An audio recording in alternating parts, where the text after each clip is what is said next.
자, 오늘은 좀 특별한 시간을 갖겠는데요. EJ 52회 인터뷰 시간을 갖도록 하겠습니다. 요즘에 뭐 가장 큰 문제, 요즘뿐만이 아니고 역시 가장 큰 문제는 경제 문제, 먹고 사는 문제인데 우리가 늘 저희 팟캐스트에서 먹고 사는 이야기는 안 하고 정치 얘기만 했었는데 오늘은 먹고 사는 이야기를 한번 해보도록 하겠습니다. 그래서 전문가 한 분을 초빙했는데 김강수 경제연구소장의 김강수 소장님 모셨습니다. 반갑습니다. 네, 반갑습니다. 아이고 이렇게 이게 뭐 내 건가? 카톡이? 죄송합니다. 이 방송 기본이 안 돼 있네. 죄송합니다. 저 어려운 자리 고맙습니다. 시간. 아니야. 이렇게 불러주셔서 감사합니다. 또 우리 청취자 여러분. 오늘을 저희가 국민TV에서 녹음을 하는 관계로 평상시에 저희 녹음 상태랑 달라도 좀 이해해 주시고, 저희가, 부동의 팟캐스트 1위를 쭉 달려도 이렇게 녹음 시설이 없어서 메뚜기를 해야 하는 처지에 있습니다. 하여튼 국민TV 협조를 받아서 이렇게, 국민TV에 다시 한번 감사를 드립니다. 김강수 소장님께서 지금 이 연구소가 얼마나 되셨죠? 네, 연구소는 이제 2000년에 설립을 했으니까 벌써 횟수로는 14년, 4년 차. 근데 지금 거의 우리나라 경제연구소 타이틀 붙은 데가 대기업들 아닙니까? 그렇죠. 뭐 삼성, 네, LG, 이제 국책연구기관과 국책연구기관. 네. 그렇죠. 그런데 이 민간 경제연구소가 이렇게 14년 어떻게 보면 장수라고도 할 수. 장수이기도 하지만. 네. 거의 원조죠. 원조라고? 예, 원조죠. 그럼 이렇게 국책기관이라는 대기업이라는 거 그쪽은 워낙 또 돈이 많으니까. 네. 근데 이렇게 어떻게 보면 뭐 버틴다는 표현하면 좀 그렇겠습니다만은 이 비결이 있습니까? 비결이라고 해야 되나? 하여튼 어떻게 하다 보니까 안 망하고 여기까지 오게 되더라고요. 그래요. 네. 우리 청취자들께서 아마 걱정을 많이 하실 텐데 우리 김 소장님 이렇게 방금 목소리를 들으셨지만 기본적으로 톤이 낮고 차분차분하게 말씀하십니다. 저 같은 개 잡놈이랑 방송을 과연 잘 될까? 방송 시작하기 전에 제발 나한테는 욕을 하지 말아달라 이렇게 당부의 말씀드려요. 제가 아무리 잡놈이라도 제가 어떻게 소장님한테 욕을 하겠습니까? 그렇진 않고요. 뭐 오늘 이렇게 소장님 초대한 거는 역시 우리나라 지금 경제 사정이 좀 암울하다고 볼 수 있으니까 그런 문제를 좀 이야기 좀 해보고요. 네. 거기에서 우리 국민들이 어떻게 준비를 해야 될지 그런 얘기도 하면서 아시다시피 제가 장기 플랜을 마련해서 대통령이 나가려고 생각하고 있기 때문에 이게 대통령을 하려면 말입니다. 중요한 경제 참모가 항상 옆에 있어야 됩니다. 네. 그렇지 않습니까? 네, 맞습니다. 요새 뭐 여러분들이 뭐 대통령이 다 하는 줄 알아요. 대통령 아무것도 몰라요. 경제에 대해서. 또 경제는 이게 전문 분야이기 때문에. 네, 맞습니다. 대통령이 한 사람이 뭘 할 수가 없는 그런 상황입니다. 박근혜 대통령이 지금 뭘 알겠어요. 그냥 하는 거지. 그래서 DJ 같으면 조금 뭐 특이한 대통령이었다 볼 수 있겠고 DJ는 뭐 대중경제론이라고 자기가 네. 직접 책을 쓰기도 했었으니까 그런 사람 빼고는 어려우니까 그래서 이 기회를 빌어서 경제 참모로 모시려고. 네. 네. 적극 활용해 주세요. 옛날에 전두환 대통령 때 말이에요. 네. 김재익 수석이라고. 네. 아웅산 테러로 사망했었죠. 네. 굉장히 아꼈다고 그래요. 네. 전두환 대통령이. 네. 그분이 조금 개혁적 그 당시에는 네. 힘든 개혁적 경제정책을 썼었는데 그분이 아마 계속 살아 계셨다면은 조금 아마 80년대 우리가 삼저 현상으로 네. 많이 경제가 발전했지 않습니까? 호황이 됐었는데 네. 조금 더 나았지 않았을까 하는 아쉬움이 드네요. 네. 그만큼 소위 말하는 경제 전문가 한 명이 나라를 크게 왔다 갔다 할 수 있지 않을까. 네, 충분히 그럴 수도 있죠. 그 당시에는 이제 경제 성장 초기 단계였기 때문에, 네. 예, 뛰어난 어떤 경제 전문가가 방향만 제대로 잡고 이렇게 했었더라면 상당히 지금 상황이 달라졌을지도 모르죠. 그렇습니다. 자, 그러면, 워낙 지금 경제 현황이 쌓여 있지 않습니까? 근데 다 할 수는 없고. 근데 경제 참모 말씀하셨는데 꼭 불러주세요. 알겠습니다. 근데 예전에도 한두 차례 제의를 받기도 했어요. 그런데 결국 안 됐습니까? 제가 거절했죠. 아하. 그런데 이번에는 이렇게 직접 저한테 매달리고 있습니다. 제가 이 정도입니다, 여러분들. 쌓여있는 경제 문제가 굉장히 많은데 다 할 수는 없고요. 네. 크게 여러분들 가장 관심을 갖고 있는 부동산 문제하고 네. 자영업자 문제. 네. 이 두 가지를 기준으로 하면서 또 격가지로 또 다른 문제 나오면 또 네. 같이 이야기하는 네. 그래서 시간은 아마 1시간 반 정도 네. 이야기하는 걸로 할게요. 좋습니다. 지금 그 일각에서 말입니다. 네. 정부가 지금 뭐 4.1 부동산 대책, 뭐 8.28 전월세 종합 대책 이런 걸 자꾸 내놓고 이명박 정부 때부터 계속해서 부동산 종합 대책을 내놨지 않습니까? 네. 그런데 뭐 아무런 소용이 없다 결국은 네. 한 달 반짝 이렇게 네. 하고 다시 원래대로 돌아가는 수준인데 일각에서는 이것이 이제 정부가 폭탄 돌리기를 하고 있는 게 아니냐. 네. 내 임기 안에서만 터지지 말아라. 그러니까 네. 결국은 언젠가 한 번은 부동산 거품이 빠질 것이다. 이렇게 주장을 하시는 분들이 많거든요. 네. 그럼 일단은 요번에 정부에서 내놓은 8.28 전월세 종합대책 이게 결국은 돈 싸게 빌려줄 테니 집 사라는 얘기 아닙니까? 네, 뭐 다들 이제 뭐 언론 보도나 또는 이렇게 많은 분들이 그런 이야기를 하시는데 네. 사실 그렇습니다. 뭐 그런 내용인데요. 그러니까 원래는 그게 전세 대책이라고 내놓은 건데 네, 그렇죠. 집사라는 대책으로 변질돼 버렸죠. 그러니까 이제 그 맨 처음에 이제 그 전세 구입자를 매매자로 이렇게 좀 전환 유도한다라는 게 이제 첫 번째 핵심이었고요. 8.28 대책에. 네. 두 번째는 이제 국민 행복주택이라는 걸 이제 박근혜 대통령이 공약으로 내세웠는데 임기 5년 동안에 한 52만 가구를 네. 공급을 하겠다라고 했거든요. 그 정도만 공급해도 전월세 시장이 안정됩니다. 네. 그 이제 공약을 내세우고 지난 4.1 대책에서 네. 이제 국민 행복주택이라고 그래서 시범사업 수도권을 중심으로 해서 시범사업 1만 호 건설을 하겠다라고 했는데 말만 하고 지금 거의 구호로 그치고 있죠. 구호로 그치고 실제로는 이제 거의 하지 않고 있죠. 이게 이제 전형적인 어떻게 보면은 뭐 정부 관료들 특히 국토부나 정부 관료들의 상투적인 수법입니다. 네. 그러면요, 박 교수님 말씀처럼 이게 전월세 대책이니까 네. 전월세에 대한 대책을 내놔야 되는데 네. 그게 아니고 싸게 이자 해줄 테니까 네. 집을 사라. 네. 이런 얘기 아닙니까? 그러니까 금리가 싸니까 빚내서 집 사라는 얘기인데 그 반대로 생각하면 금리가 싸니까 오히려 전세 월세가 올라가는 거 아니겠습니까?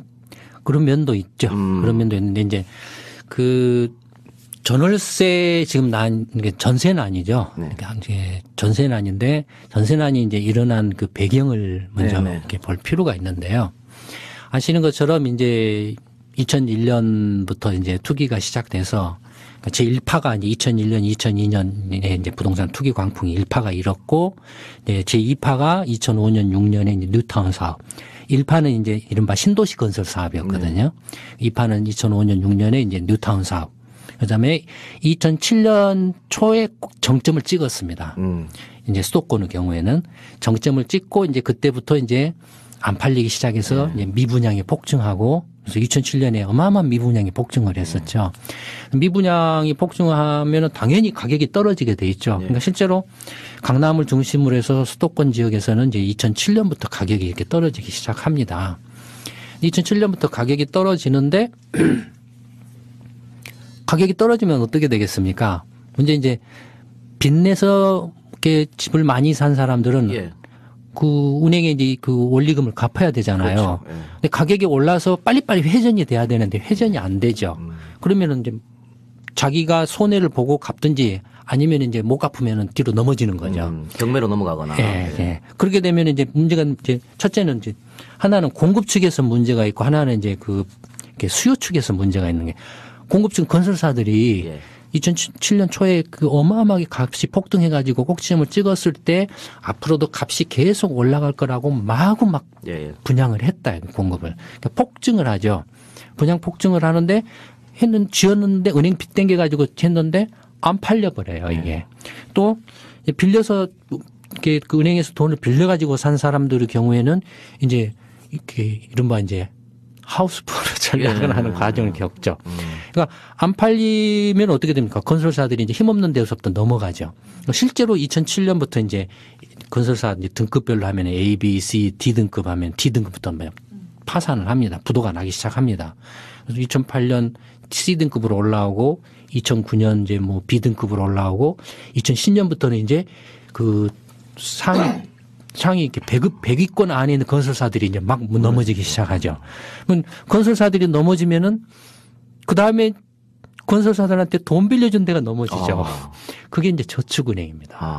그러니까 저축은행들이 이제 2009년, 2010년부터 본격적으로 넘어지기 시작하다가 2011년에 이제 부산저축은행이 최대 저축은행이 파산하면서 이제 저축은행 전체가 이제 무너져 버리죠. 예.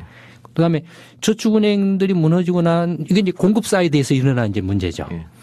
그다음에 이제 수요 쪽, 그러니까 뭐 아파트를 여러 채 가지고 있는 사람들이나 뭐 한두 채 이렇게 빚내서 산 사람들이 값이 떨어지니까 그걸 어떻게 해서든지 좀 이렇게 올라가겠지. 또 정치적으로 막 이제 압력을 넣습니다. 부동산 대책을 값 올라가는 대책을 하라고. 그러니까 이명박 정부 내내 이제 부동산 부양책을 하죠. 그러니까 노무현 정부하고 정반대로. 그런데 그게 부양이 안 됩니다. 안 되는 이유는 또 별도로 이렇게 말씀을 드리겠는데, 하여튼 부양이 안 되니까 이 사람들이 이제 어떻게 손해라도 조금이라도 줄이고자 하는 방법이 두 가지가 있죠. 빨리 팔아서 손해를 이렇게 덜 보는 방법이 있고, 하나는 그 손해를 누구한테가 전가를 시키는 방법이 있죠. 근데 그 전가를 시키는 방법이 뭐겠습니까? 그게 바로 전세입니다. 그래서 실제로 전세값이 2008년부터 올라가기 시작합니다. 집값이 떨어지는 시기하고 맞물려서 반대로 전세값이 올라갑니다. 실제로. 그러니까 물론 이제 그 부동산 시장을 부양한다라고 또 2008년에 이제 미국발 금융위기가 발생해가지고 한국은행이 기준금리를 확 떠들여서 이제 금리가 떨어진 면도 있지만, 그러니까 금리가 떨어지면은 전세 준 사람들이 은행 넣어봐야 뭐. 네, 은행 이자 얼마 안 되는데 전세로 보증금을 이제 뭐 예컨대 1억 전세금을 받았는데 은행 이자가 5%일 때는 500만 원 이자가 나왔는데 2%로 떨어지면 200만 원밖에 안 나온다 이거예요. 그러면은 그걸 보전을 하려고 하죠. 그러니까 전세금을 이제 올리고. 2억으로 올려버리는. 아니면은 월세로 전환한다든가. 그렇죠. 그렇게 그러니까 되는 거죠. 예. 그런 상황이 벌어지죠. 그래서 이제 전세값이 2009년부터 2011년까지 거의 한 40%가량 급등을 합니다. 계속 막 올라요. 네. 그때도 계속 이야기했는데 아무도 안 들어요. 아무도 안 들어요. 근데 결국은 어쨌든 전세 지금 대란이지 않습니까? 네, 그러니까 예. 근데 2012년부터 네. 전세값이 이제 별로 안 올라갑니다. 음. 왜냐하면 집값은 계속 떨어지고 있는데 네. 전세값이 지금 올라가 봐야 집값 이상을 안 넘어갈 되니까. 수가 없거든요. 그러니까 집값이 이제 막혀버린 거죠. 근데 지금은 전세 대란이라는 것이 전세를 얻고 싶어도 전세가 없으니까. 그거죠. 예. 그거죠. 예. 그러니까 전세값은 이제 더 이상 못 올리니까 집주인, 전세를 줬던 집주인들이 이제 전세값을 올리는 걸로 보전을 했는데 그게 또 막혀버린 거예요. 예. 막히니까 그때부터 이제 월세로 바꿔버리는 거예요. 아. 그래서 이제 전세 물량이 2012년부터 이제 막 줄어들기 시작해가지고 물량을 못 구해서 이제 난리가 나기 시작한 거죠. 그러니까 지금 전세난은 절대적으로 전세 물량이 부족하다라는 거. 예. 두 번째는 월세 물량은 많아요. 예. 근데 그러면 왜 월세로 하지 전세를 안 하냐면은 가격이 비싸죠. 예. 월세 가격. 이 두 가지가 이제 지금 전세난의 핵심입니다. 그러면 이런 것도 있겠네요. 집을 사는 사람이 이게 가격이 떨어질지를 모른다는 불안감이 있기 때문에 집을 안 사고 차라리 전세로 하니까 수요는 몰리는데 공급이 없어서 전세가 지금 없는. 지금은 집 살 사람이 없습니다. 그러니까 말이죠. 없는 이유가 네. 돈이 있는데 집값이 떨어질까 봐서 안 사는 게 아니고 집을 살 만한 돈을 가지고 있는 사람이 이미 다 고갈돼 버렸어요. 벌써 그런 사람들은 이미 다 네. 사버렸고. 2007년까지 예. 그러니까 2004년까지는 자기 돈이 있고 은행에 예금 있는 사람들이 자기 돈으로 은행에 예. 빚 안 넣고 다 집을 샀어요. 네. 2005년부터 이제 은행이 이제 예금을 다 대출해 주고 더 대출해 주려고 하다 보니까 돈이 없어서 이제 은행채 발행하고 CD 발행해 가지고 시장에서 이제 돈을 조달하고 2006년부터는 그것도 모자라 가지고 해외 가서 단기 고리채 달러 빚을 빌려다가 주택담보대출을 막 해준 겁니다. 지금 우리나라 은행이 그 정도입니까? 예, 2006년, 7년에 그렇게 했어요. 예. 그래서 그때 이제 이미 2005년, 6년, 7년 요 무렵에 이제 그 집을 산 사람들은 대부분이 은행 빚을 끼고 산 예. 사람들입니다. 왜냐하면 1차적으로 자기 돈 있는 사람들이 1차적으로 2004년 말까지 다 샀고 그 다음에 이제 2차 그 수요자가 돈은 약간 모자라는데 어느 정도 은행에서 돈만 좀 빌리면 살 수 있는 사람 아니면 주택담보대출. 네, 주택담보대출. 그러니까 그 다음에 집값이 너무 오르니까 계속 오르겠지. 근데 내가 형편은 안 돼. 예. 소득이 안 돼. 근데 오를 거니까 무리해서라도 빚을 내서 좀 사두자. 그게 이제 2005년에서 7년 사이에 일어난 상황입니다. 그러니까 벌써 그때 그런 사람들이 다 사버린 거예요. 그러면 지금 남은 사람은 어떤 사람들이겠습니까? 은행에서 빚을 빌릴 수조차도 없는 사람들만 사실상 남아있죠. 그러니까 이명박 정부 5년 내내 부양책을 했고 뭐 빚내서 살아 했는데도 집을 살 사람이 없는 게 바로 그것 때문에. 그러면 2005년, 6년 그렇게 은행에서 많은 돈을 빌린 사람들이 네. 이제는 뭐 이자든 원금이든 갚아야 될 거 아닙니까? 그렇죠. 잘 돌아옵니까? 지금 그래서 하우스포가 지금 양산이 되고 야, 있는 그럼 이게 큰일이네요, 이거. 네, 문제 심각하죠. 심각하네요. 이게 사실은 IMF 올 때도 사실은 정부가 빚을 진 것보다는 이 재벌이나 은행이 빚을 져갖고 우리가 다 공적 자금을 메꿔준 거 아닙니까, 사실은? 그렇죠. 아, 참나. 시즌2가 올지도 모르겠네. 큰일 났네. 아, 이거 빨리 이민 갈 때를 알아봐야 되겠는데. 대통령 이미 뽑아놨는데 어떻게 해요? 4년간 어떻게 버텨야지. 아니, 나중에 대통령 할 거라고. 아, 제가요? 아, 다 갔다 오지 뭐. 그래.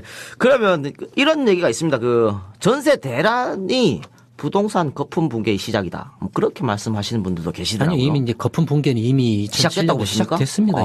이미 돼서 수도권 같은 경우는 이제 평형에 따라서 면적에 따라서 이제 투기가 집중적으로 일어난 게 2004년까지는 중소형이었습니다. 네. 그다음에 큰 면적의 아파트 공급이 별로 없었어요. 비싸서 그 아파트를 살 수요가 그렇게 많지 않았어요. 2005년, 6년, 7년 이 무렵에는 그때부터 뭐가 나오냐면은 그 유명한 저기 강남의 초고층 주상복합 예, 아파트 아파트. 타워팰리스가 등장하죠. 예. 그러니까 중대형 초고층 고가의 아파트가 이제 이렇게 공급이 이렇게 시작되죠. 그러면서 막 뭐 20억, 30억, 50억 이런 지금 아파트들이 상당히 많이 빠졌죠, 거의. 그러니까 이제 대형 이런 그 대형의 경우에는 그 당시 이제 투기가 집중됐고 왜냐하면 이게 한몫에 큰 돈을 번다고 예. 생각했기 때문에 그러니까 20억짜리가 거의 대형의 경우는 수도권의 경우에는 40%에서 50%가량 빠졌습니다. 지금 상황은. 그럼 부동산 불패 신화라고 우리가 그동안 얘기했는데 그거는 한 2005년쯤에 벌써 끝났다고 보시는 겁니다. 아, 그런데 지방의 집값은 왜 올라갑니까? 지방은 이제 그 시차를 두고 뒤따라왔죠. 아하. 시차를 두고. 그럼 지방은 아직 예, 지방은 수도권에서 막 올라갈 때게 지방은 그 건설사들이 수도권에서 막 투기가 막 한창 가지고 값이 올라갈 때 지방도 똑같이 투기가 막 일어나서 그 값이 올라갈 거라고 생각하고 어마어마하게 지방에다 지어댔어요. 네. 근데 지방은 수도권에 비해서 이제 돈이 적게 들고 소득도 낮고 경제 상황도 안 좋기 때문에 안 팔려버린 거예요. 그럼 미분양이 폭증을 했어요, 먼저. 그래서 지방은 수도권의 투기가 끝날 때까지도 막 헤맸어요. 그러다가 이제 2007년 이제 수도권에서 이제 거품이 꺼지기 시작하면서 거꾸로 이제 지방에서 수도권에서 이렇게 돌던 투기 자금들이 지방으로 원정으로 가는 거죠. 몰려서 지금 빠져가는 거죠, 이제. 그럼 이것도 어떻게 보면 순간적인 현상이라고 봐야 되는 그렇죠. 그러니까 이미 지방도 2009년, 10년, 11년 요 사이에 반짝 올랐다가 네. 2011년부터 이제 부산을 중심으로 해서 이미 또 떨어지고 있습니다. 네, 그렇군요. 그러면 일단 그 붕괴가 조금씩 지금 거품이 빠지고 있다고 말씀하셨는데 조금씩이 아니고 많이 빠지고 있습니까? 알겠습니다. 그럼 제가 어쨌든 지금 유럽하고 미국 또 일본은 한 번씩 심각하게 거품이 빠져버렸었죠. 네, 네. 거의 반토막 이상씩 났는데 일본을 한번 예를 들어보면은 그 90년대 부동산 거품이 꺼졌지 않습니까? 네. 1984년에 도쿄 지역에 92.4제곱미터 30평이 좀 안 되네. 한 네. 28평쯤 되겠네요. 아파트가 1,200만 원이었었는데 네. 90년대 고점을 찍었을 때 3,600만 원 네. 만엔으로 뛰었다가 6년 만에 한 3배 뛰었네요. 네. 2011년 재작년도에 이게 400만 원으로 무너졌습니다. 네. 그러니까 한 얼마 빠졌습니까? 반토막이 아니고 반의 반토막으로 빠져버렸거든요. 그러니까 지금 거품이 시작됐다고 하셨는데 우리가 결국은 어디까지 빠질 것 같게 네. 보십니까? 네. 이거 좀 어려운 질문일 수도 있겠네요. 네, 이제 주택과 같은 이런 자산 가격의 경우에는 물론 그 자체만으로 이렇게 돌아가는 면도 있지만 네. 그러나 역시 그 결정적으로는 소득에 비례합니다. 그러니까 나라 전체의 경제 소득 예. 또는 그 가계의 소득 수준에 비례합니다. 부자 동네 집값은 어떻습니까? 비싸죠. 가난한 동네 집값은 싸겠죠. 싸죠. 네. 그러니까 소득에 비례합니다. 네네네. 가격이. 그러면 앞으로 그 집값이 어떻게 될 것인가를 이렇게 이제 내다보는 데 있어서 여러 가지 요인들이 있습니다. 다들 이미 이제 아시는 이제 인구 문제, 저출산, 고령화로 인해서 지금 그 주택의 태반을 고령 세대가 60세 이상 고령 세대가 70% 이상을 가지고 있습니다. 있죠. 예. 이제 40대 이제 이른바 신규 수요 세대가 이제 저출산 세대가 이제 본격적으로 지금 이제 그 30, 40대로 진입을 하고 있는데 이 세대가 이 고령 세대의 한 그 지금 인구 그 연령대별로 하면은 한 70% 정도 가면 갈수록 이제 절반 50%까지 떨어지게 돼 있습니다. 집은 이제 죽어서 무덤까지 못 가져가잖아요. 집은 남아 있고 사람은 죽을 테고. 예, 집이 남아 돌죠. 그러니까 그런 것들도 굉장한 압력 요인으로 작용하지만 저출산이니까 보통 한 가정에 애를 하나씩밖에 안 낳는데 네. 이래 되면 집은 남아 있지 않습니까? 부모님들 집은 뭐 결혼한 저쪽에 집안 남아 있고 그럼 그걸 어때 누구한테 물려줘야 될 텐데 네. 결국 나중 되면 이게 이제 집이 공급이 더 많아져서 집이 남아 돌 거라는 네. 말씀이시죠? 그렇죠. 네. 그래서 네. 저출산 문제가 결국은 집값 하락의 또 원인이 될 것이다. 이런 근데 분석이죠. 그 저출산의 원인이 왜 저출산이 시작됐냐면 집값이 돼가지고 집값이 돼가지고 아니 그렇군요. 네. 맞죠. 요즘에 3%라고 그러잖아요. 뭐 결혼도 안 하고 결혼 안 하는 이유가 우리나라에서 뭐 돈 벌어서 아니 원래 이 정상적으로 한 10년이나 20년 직장 다녀서 돈 모으면 집을 살 수 있어야 되지 않습니까? 근데 지금 우리 서울에서 그렇게 못 사니까 아이씨 결혼 안 한다 이렇게 되는 거니까 아, 참나 골치 아프네 근데 이거. 그 이제 사람 수 문제도 있고 네. 아까 말씀드린 이제 소득 문제인데 이것도 똑같습니다. 그 사람 문제, 저출산 문제하고 이제 외환위기를 겪고 나서 사람들이 이제 다 일자리가 불안정해지고 미래가 불안정해져 가지고 아, 어떻게 살아야 되나. 그전에는 조그마한 기업이라도 취직을 하면 네. 정년 퇴직까지 고용이 보장이 됐었어요. 그리고 부모들은 장남만 잘 가르치고 키우면은 노후는 장남한테 의지한다고 네네. 그랬어요. 그랬는데 외환위기가 딱 터져가지고 그게 다 깨져버린 거예요. 자식도 당장에 일자리 잃어버려가지고 부모는커녕 자기 몸 가누기도 제대로 못하는 상황이 돼버렸거든요.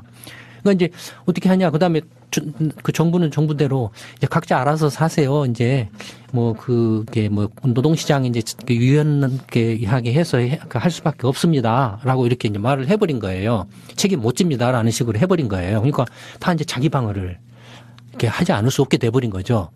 그런데다가 이제 그 금리가 그때 10% 하던 것이 5%로 툭 떨어져 버렸어요. 그러니까 은행에 예금하는 것이 유일한 저축수산 재테크였거든요. 이자 받아먹는. 예, 이자 받아먹는 게. 그다음 아니면 이제 상가 하나 사가지고 월세. 임대료 받는 거 그거였거든요. 근데 금리가 툭 떨어져 버리니까는 이자 가지고도 이제 생활이 안 되는 거예요. 그러니까 이제 그래서 재테크 붐이 이제 2001년부터 막 이제 시작되는 거죠.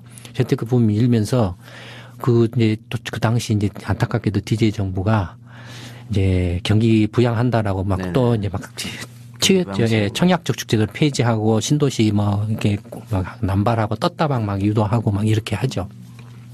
그래서 이제 그 부동산 이제 투기로 이렇게 달려가는데 문제는 뭐냐면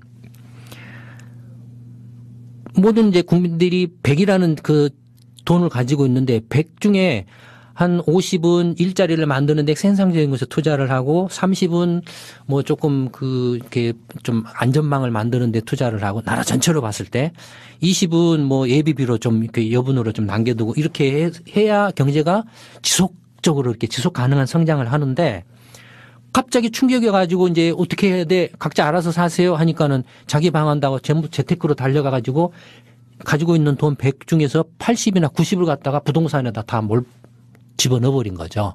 나라 전체로 보면. 그럼 돈이 거기에 묶여버린 거예요. 묶인 돈을 그럼 풀어낼 수 있냐 이거예요.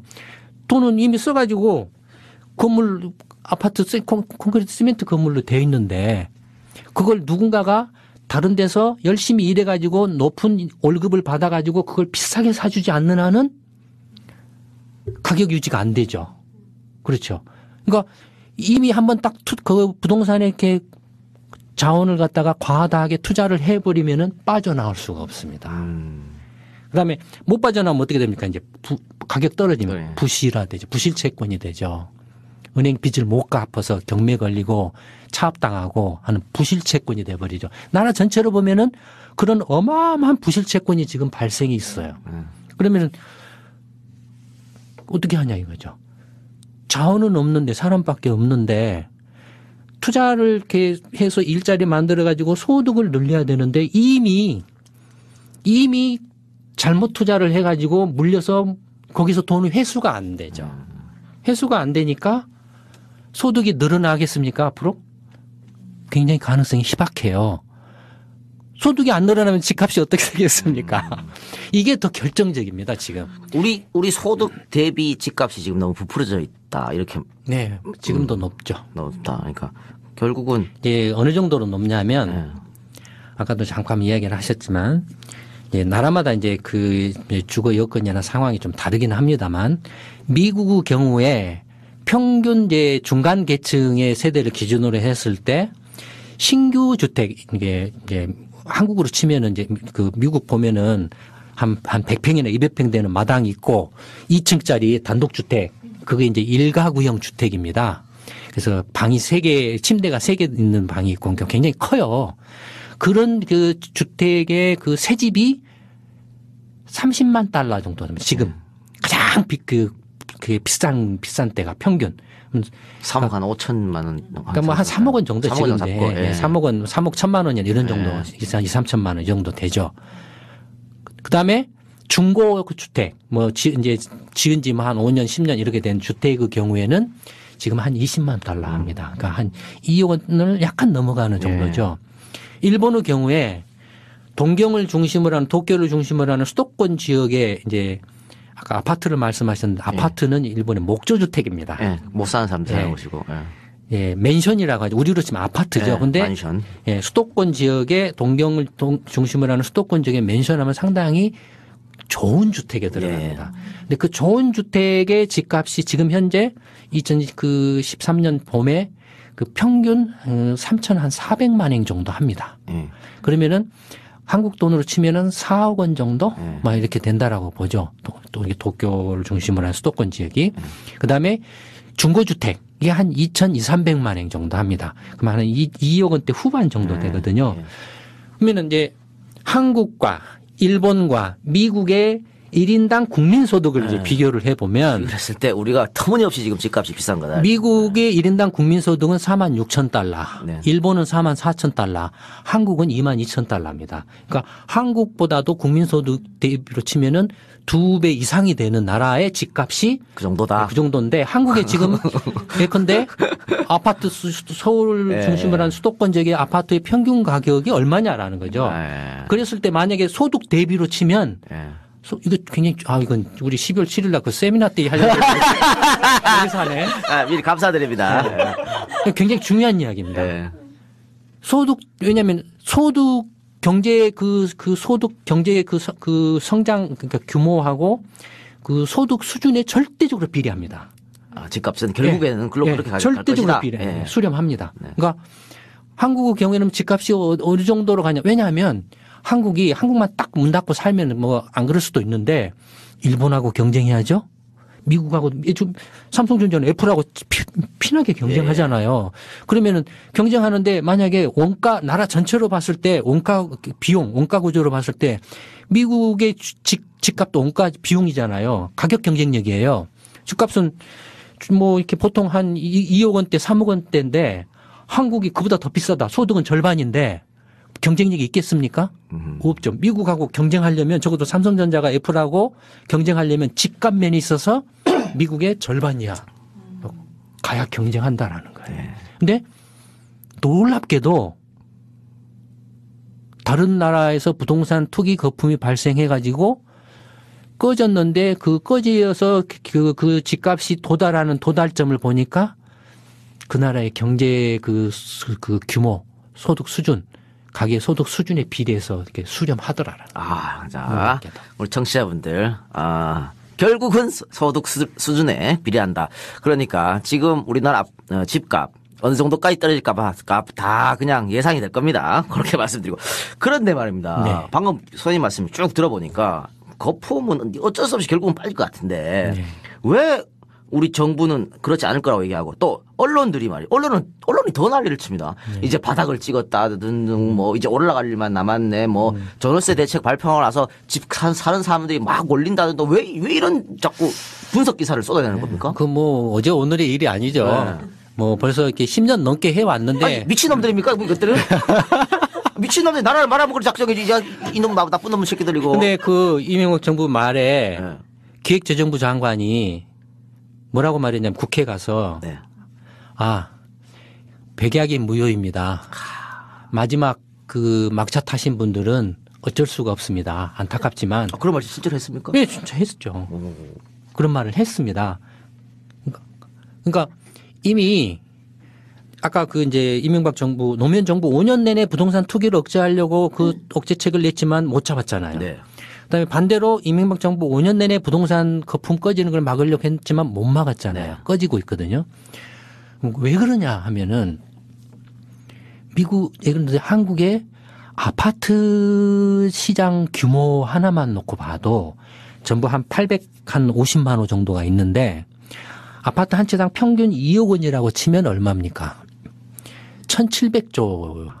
1,700조인데 예컨대 정부가 그 국민 행복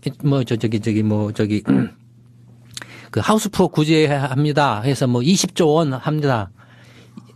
완전히 그 엄발이 오줌 누기보다도 더 못하죠. 그다음에 아파트만 있는 게 아니고 상가 건물도 있고 어마어마하죠. 토지도 있고 그러니까 몇 천조에 달하는 어마어마한 부동산이 있습니다. 그걸 정부가 뭐 1, 20조, 2, 30조 뭐 이런 것 가지고 택도 없는 이야기입니다. 택도 없는 이야기고 그다음에 아까도 말씀드린 것처럼 이게 왜 노무현 정부 때 그렇게 부동산 투기 억제책을 냈는데 못 잡았느냐 하면은 사람들이 한번 헷가닥은 보이는 게 없어요. 예, 보이는 게 없어요. 그다음에 반대로 거품이 꺼지기 시작하면은 이미 아까 말씀드린 이미 돈이 들어가 버렸는데 그게 이제 아파트라는 게 현물로 이렇게 바뀌어져 있어요. 현물로 바뀌어져 있는데 이게 지금 막으려면은 누군가가 다른 데서 열심히 일해가지고 엄청난 월급을 받아가지고 그 아파트 값이 안 떨어지는 또는 올라가는 가격으로 사줘야 되는데 아까 그 말씀드린 것처럼 경제가 이미 뒤틀어져 버렸다라는 거예요. 부동산에 다 몰빵 해놔가지고 일자리나 소득을 낼 수 있는 성장 잠재력이 다 죽어버린 거예요. 그러니까 누가 떠받쳐 줄 수 있는 사람이 그 소득, 그러니까 지금 박근혜 정부도 그렇고 뭐 전에 이명박 정부도 그렇고 계속 일자리 창출만 하지만 일자리가 안 나오는 이유가 그 무수한 많은 정책들을 이렇게 동원해서 했지만 일자리를 못 만들어낸 이유가 이렇게 한번 잘못 자원을 갖다가 배분을 이렇게 왜곡 배분을 하게 되면 경제가 이렇게 성장 잠재력을 치명적으로 이렇게 훼손당한다라는 거죠. 그래서 그건 어떤 정책으로도 막을 수 없다라는 거예요. 들으면 들을수록 이 사태가 심각한 것 같은데. 이 부동산 이 붕괴로 인해서 제2의 IMF가 올 수도 있을지도 모르겠다는 생각이 드는데요. 자꾸 이야기를 들어보니까. 이게 지금. 그러니까 경제 위기죠. 경제 위기가 이렇게 올 가능성이 충분히 있죠. 이게 지금 가계부채가 우리가 심각하다고 뭐 1,000조가 넘는다고 네. 언론 보도를 보면 네. 그렇게 하는데 이 가계부채의 대부분이 역시 부동산입니까? 네, 부동산 관련과 이제 자영업자 관련한 이제 부채죠. 제가 이제 이렇게 말을 하면 야, 너무 이렇게 좀 이렇게 비관적으로 이야기하는 거 아니냐. 예. 또 너무 이렇게 뭐 과장되게 이야기하는 거 아니냐라고 이렇게 이야기하시는 분들이 있는데 예. 제가 그게 아니라는 걸 이렇게 알기 쉽게 논박을 할 수 있는 근거를 댈 수가 있습니다. 보십시오. 일본, 미국, 유럽 지금 일본도 이제 80년대 투기 거품이 일어가지고 꺼졌는데 20년 동안 이렇게 장기적인 이렇게 침체를 겪고 있죠. 저성장 침체를 겪고 있죠. 미국도 2008년에 부동산 거품이 꺼져가지고 지금 벌써 6년, 7년째 그것도 상상을 초월하는 어마어마한 빚을 쏟아 부어가지고 예. 하고 있는데도 지금 출구 전략이 할 수 있느냐 없느냐 지금 이 상황이죠. 예. 유럽은 지금 경기 저거 주저앉느냐 어쩌느냐 뭐 지금 그런 상황이죠. 그러면은 미국 사람이나 일본 사람이나 유럽 사람들이 한국 사람보다도 바보고 멍청해서 뭘 몰라서 그 부동산 투기 거품이 꺼지는 걸 못 막았겠냐라는 거죠. 예. 일본 정부가 빚이 천문학적입니다. 어마어마합니다. 그 네. 빚이 왜 생겼냐면요. 부동산 거품이 꺼지는 걸 막으려고 토건 사업을 무지막지하게 벌린 거예요. 그래서 폭증을 한 거예요. 그러면 예, 그렇게 했는데 막아졌냐 이런 거예요. 그런데 일본이 그렇게 해서 실패했는데 우리는 왜 우리 정부는 왜 그걸 따라하는 모르겠네요. 참나. 그래서 우리가 답답하네. 계속 경고를 하고 있잖아요. 그렇게 하면은 아. 미국이나 일본이나 유럽이 이미 다 보여줬는데 왜 그런 바보 짓을 또 하느냐? 그렇게 하냐라고 계속 경고를 하고 있는 거예요. 그렇게 경고를 했음에도 듣질 않네요. 네. 역시 그래서 우리 EJ 최고의 팟캐스트 EJ에서 이렇게 말씀해 주셔서 더 많은 분들이 아셔가지고 정부를 여론적으로 압박하겠죠. 뭐. 그러면 우리 왜 주택 보급률이 100%를 넘었다고 하지 않습니까? 네. 지금 어느 정도 됩니까? 110% 됩니까? 네, 뭐 그 기준에 따라서 왔다 갔다 하는데 네. 어쨌든 뭐 지금 길바닥에 자는 사람 없잖아요. 네. 예, 그냥 집이 남아 돌죠. 왜냐면은 지금 지어놓고도 안 팔려가지고 빈집으로 있는 미분양 아파트가 그 지금 이 건설사들이 정부에 그냥 자진 신고한 것만 해도 서울, 인천, 경기 수도권 지역만 지금 한 2만 호 정도 됩니다. 그럼 정부나 특정 언론에서 공급이 부족해가지고 뭐 어쩌고 이게 다 거짓말이네요. 네. 고민도 안 하시고 예 하셔서 아이 구라쟁이들 진짜 야 이거 쏘면 안 되겠는데. 이제 서울 같으면은 집을 자기 집을 가지고 있는 자기 돈으로 자기 집을 가지고 있는 사람이 자가 소유자죠. 40%밖에 안 됩니다. 전체 가구에. 네. 60%는 전세나 월세를 사는 무주택자입니다. 그럼 이제 자기 집을 가지는 이 40% 가운데 또 완전히 이제 빚 없이 자기 집을 가지고 있는 사람과 네. 은행에서 대출을 끼고서 이렇게 그 집 한 채 달랑 가지고 있는 이른바 하우스푸어죠. 네. 가 있잖아요. 네. 그럼 이 하우스푸어가 대체적으로 한 20% 정도 됩니다. 그러면 나머지 이 20%는 빚 없이 순전히 자기 돈으로 집을 가지고 있는 사람이죠. 네. 그러면은 60%의 전세나 월세 사는 사람들의 집은 누가 지어서 공급을 하고 있죠? 은행에서 빚내 가지고 달랑 한 채 가지고 있는 사람이 공급을 하는 겁니까? 아니죠. 이건 자기가 살고 있는 거죠. 그러면 누가 공급을 하고 있죠? 자기 돈 20%. 그럼 이 사람은 집을 몇 채 가지고 있죠? 4채 가지고 있죠. 자기가 사는 집과 그다음에 전월세 사는 사람 3채. 평균 4채 이상을 가지고 있습니다. 그러니까 주택 보급률이 100% 120% 그래봐도 네. 실질적으로 한 40%밖에 안 되는 거네. 자가 주택은. 한국의 주택 가격이 일반 평균적인 그 중산층이나 중간 소득 계층의 그 소득으로는 도저히 감당할 수 없는 수준에 있죠. 거기에 대해서 좀 재밌는 조사가 하나 있던데 우리 50대 이상이 가지고 있는 자산을 네. 분석해 보니까 거의가 부동산이라 그래요. 네, 부동산인데. 말이 이게 뭐냐면 자기 집밖에 없다는 얘기입니다. 그러니까 평균 자산이 5억 4천만 원인데 네. 평균 부채액이 6천만 원. 그러니까 이건 은행에 빚을 끼고 있다는 얘기죠. 그러면 4억 8천 순수 자산이 4억 8천 아닙니까? 네. 그런데 4억 8천 중에 부동산이 4억 6천만 원이다. 네. 그럼 내가 은행 뭐 예금 이런 건 2천만 원밖에 안 낸다는 네. 얘기고 나머지는 다 부동산에 묶여 있다는 얘기인데. 굉장히 지금 이제 그 중요한 점인데 그 점이 네. 지금 아까도 말씀드렸던 것처럼 이제 아파트를 중심으로 해서 전체 주택의 70%가 이상을 가량을 대부분이 60대 이상 고령 세대가 부모 세대가 가지고 있습니다. 네. 70% 이상의 주택을. 그럼 이 세대가 이 70% 이상 중에서도 또 70%는 무주택자고 또 30%가 이걸 다 가지고 있어요. 근데 문제는 뭐냐면 방금 말씀하신 근데 아파트만 달랑 5억짜리 아파트를 가지고 있는 노부부가 있다라고 칩시다. 그러면 만약에 이 그 노부부가 그냥 그 부부가 보통 이렇게 생활하면 한 달에 한 200만 원 정도면 생활을 할 수 있거든요. 네. 그러면 이 노부부가 한 달에 집 월세로 산다고 임대해서 산다라고 쳤을 때 한 달에 한 20만 원 정도? 이렇게 일세 정도. 그다음에 뭐 부부 둘이 사니까 굳이 큰 아파트가 필요 없잖아요. 그러면 월세 한 20만 원을 관리비 한 1, 20만 원 정도 하면 한 달에 한 3, 40만 원 정도 하고 이제 200만 원에서 그거 하고 한 달 생활비 200만 원 쓰면 1년에 전체 생활비 얼마 쓰죠? 2,400만 원 쓰죠. 그러면 이제 계산하기 좋게 이제 2,500만 원을 쓴다라고 합시다. 그러면 이 부부가 5억짜리 아파트를 가지고 있어요. 5억짜리 아파트를 팔면은 몇 년을 생활할 수 있을 거예요. 그렇네요. 탁 나오네요. 답이. 20년을 생활합니다. 60세 부부가 80세까지 자기 아파트 그 팔고서 살 수가 있습니다. 그러니까 영구 임대주택이 그래서 중요한 겁니다. 그렇네요. 예. 왜냐하면 지금 기초연금이다 뭐다 이렇게 떠들잖아요. 그거 필요 없습니다. 왜 그거 합니까? 이미 능력이 있는데 돈도 있어요.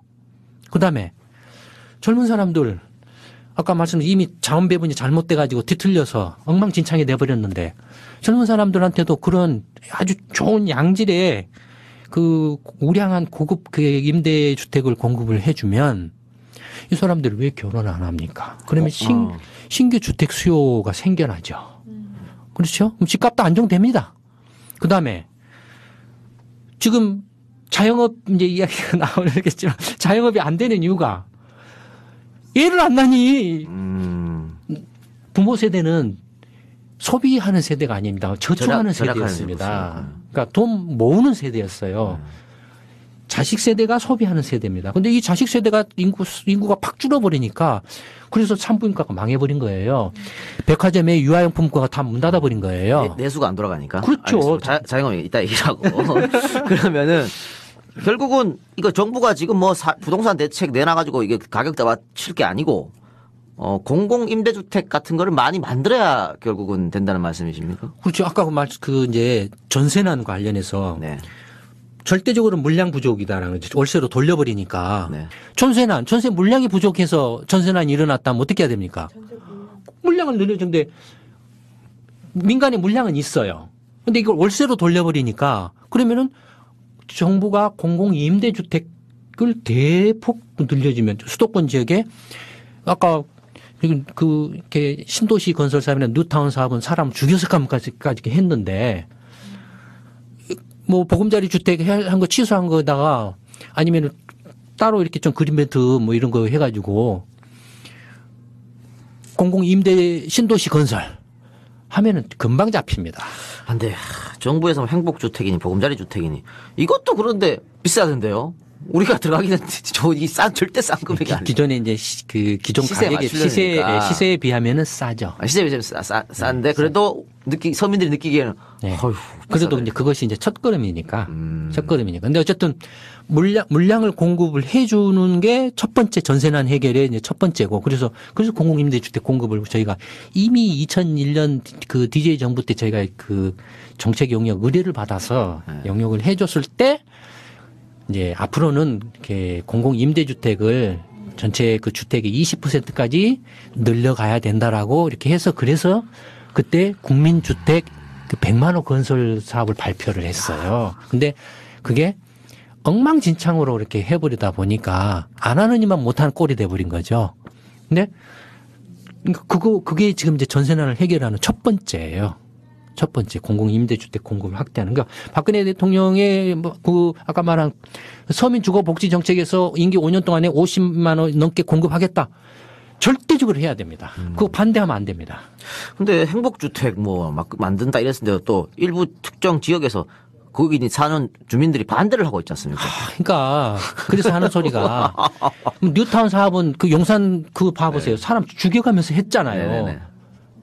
아니 지금 상황이 지금 이제 젊은 사람들이나 지금 이제 주택이 저소득층만의 문제가 아니라 중간계층이 다 지금 휘청을 왜냐하면 전월세 사는 사람들이 30, 40대 중간계층이에요. 중간소득 월급쟁이들이에요. 이 사람들이 다 지금 흔들리고 있어요. 그러니까 저소득층만을 위한 무슨 행복주택만이 지금 필요한 게 아니라 근본적으로 이제 그 주택에 대한 개념들이나 생각들을 바꿔서 좀 바꿔야겠다. 네. 바꿔서 근본적으로 주택 전체 그 공급 물량에서 정부가 가격 안정 장치 역할을 좀 해야 된다. 그러려면 물량을 공공 임대주택 물량을 적어도 한 15%에서 20% 정도까지는 끌어올려야 된다라는 거죠, 지금. 아니 제가 목동을 사는데 목동에 프랜카드 많이 떨어졌어요. 아니 이게 행복주택 반대한다고 온 사방이 붙어 있었거든요. 근데 이거는 결국 집값 떨어지기 때문에 반대하는 거라고 볼 수 있을까요? 기존 그런 거죠. 그런 건데 근데 아마 그런 것은 세계적으로 한국 정도뿐입니다. 세계적으로. 아이고 천박해라. 근데 목동 집값 많이 떨어졌다는데 그래도 그나마 목동은 덜 떨어졌다 이런 얘기가 있던데. 말도 안 되는 소리. 말도 안 됩니까? 네, 말도 안 되는 겁니다. 역시 제가 언론에 속고 살고 있군요. 예, 서울에서 네. 가장 많이 떨어진 지역의 대표적인 지역이 이제 강남의 중형, 중대형, 대형. 강남 네 군데, 네 개고. 그 다음에 이제 비강남적으로 목동입니다. 아니 제 그 친구 다음에 이제 서민주택 지역으로 노원구, 도봉구 이런 데가 이제 많이 떨어졌죠. 제 친구 중에 친구네 집이 목동 아파트인데 최고 11억까지 갔다가 6억까지 떨어졌다가 요즘에 조금 올라서 8억 지금 8억 하고 있다고 그런 얘기를 하더라고요. 예, 뭐. 그런데 이건 호가고 네. 호가 8억 불러놓으면 사는 사람이 없는데 지 혼자 한 100억 부르지 왜 100억 부르고 우리 집 100억 간다 뭐 8억이나 100억이나 뭐 어차피 사는 사람은 똑같은 거지 뭐. 그러면 시간이 거의 다 돼가니까 마지막으로 말입니다. 네. 저한테도 그런 질문 하시는 분이 되게 많습니다. 네. 지금 전 이사하기가 너무 귀찮으니까 네. 계속 뭐 전세 올려달라 그래서 또 이사 가야 되고 지금 금리가 싸니까 내가 조금 무리해서 집을 사는 게 맞느냐 이런 질문을 정말 많이 네, 하거든요. 네, 많이 하시죠. 어떻게 이 대답을 해야겠습니까? 일단 이제 내가 조금 빚을 내서라도 집을 사도 무리가 아니다. 근데 이사 가기 귀찮다라고 하시는 분들은 사셔도 괜찮습니다. 무방하다. 어차피 네. 평생 살 거라고 생각하시는 거니까 네.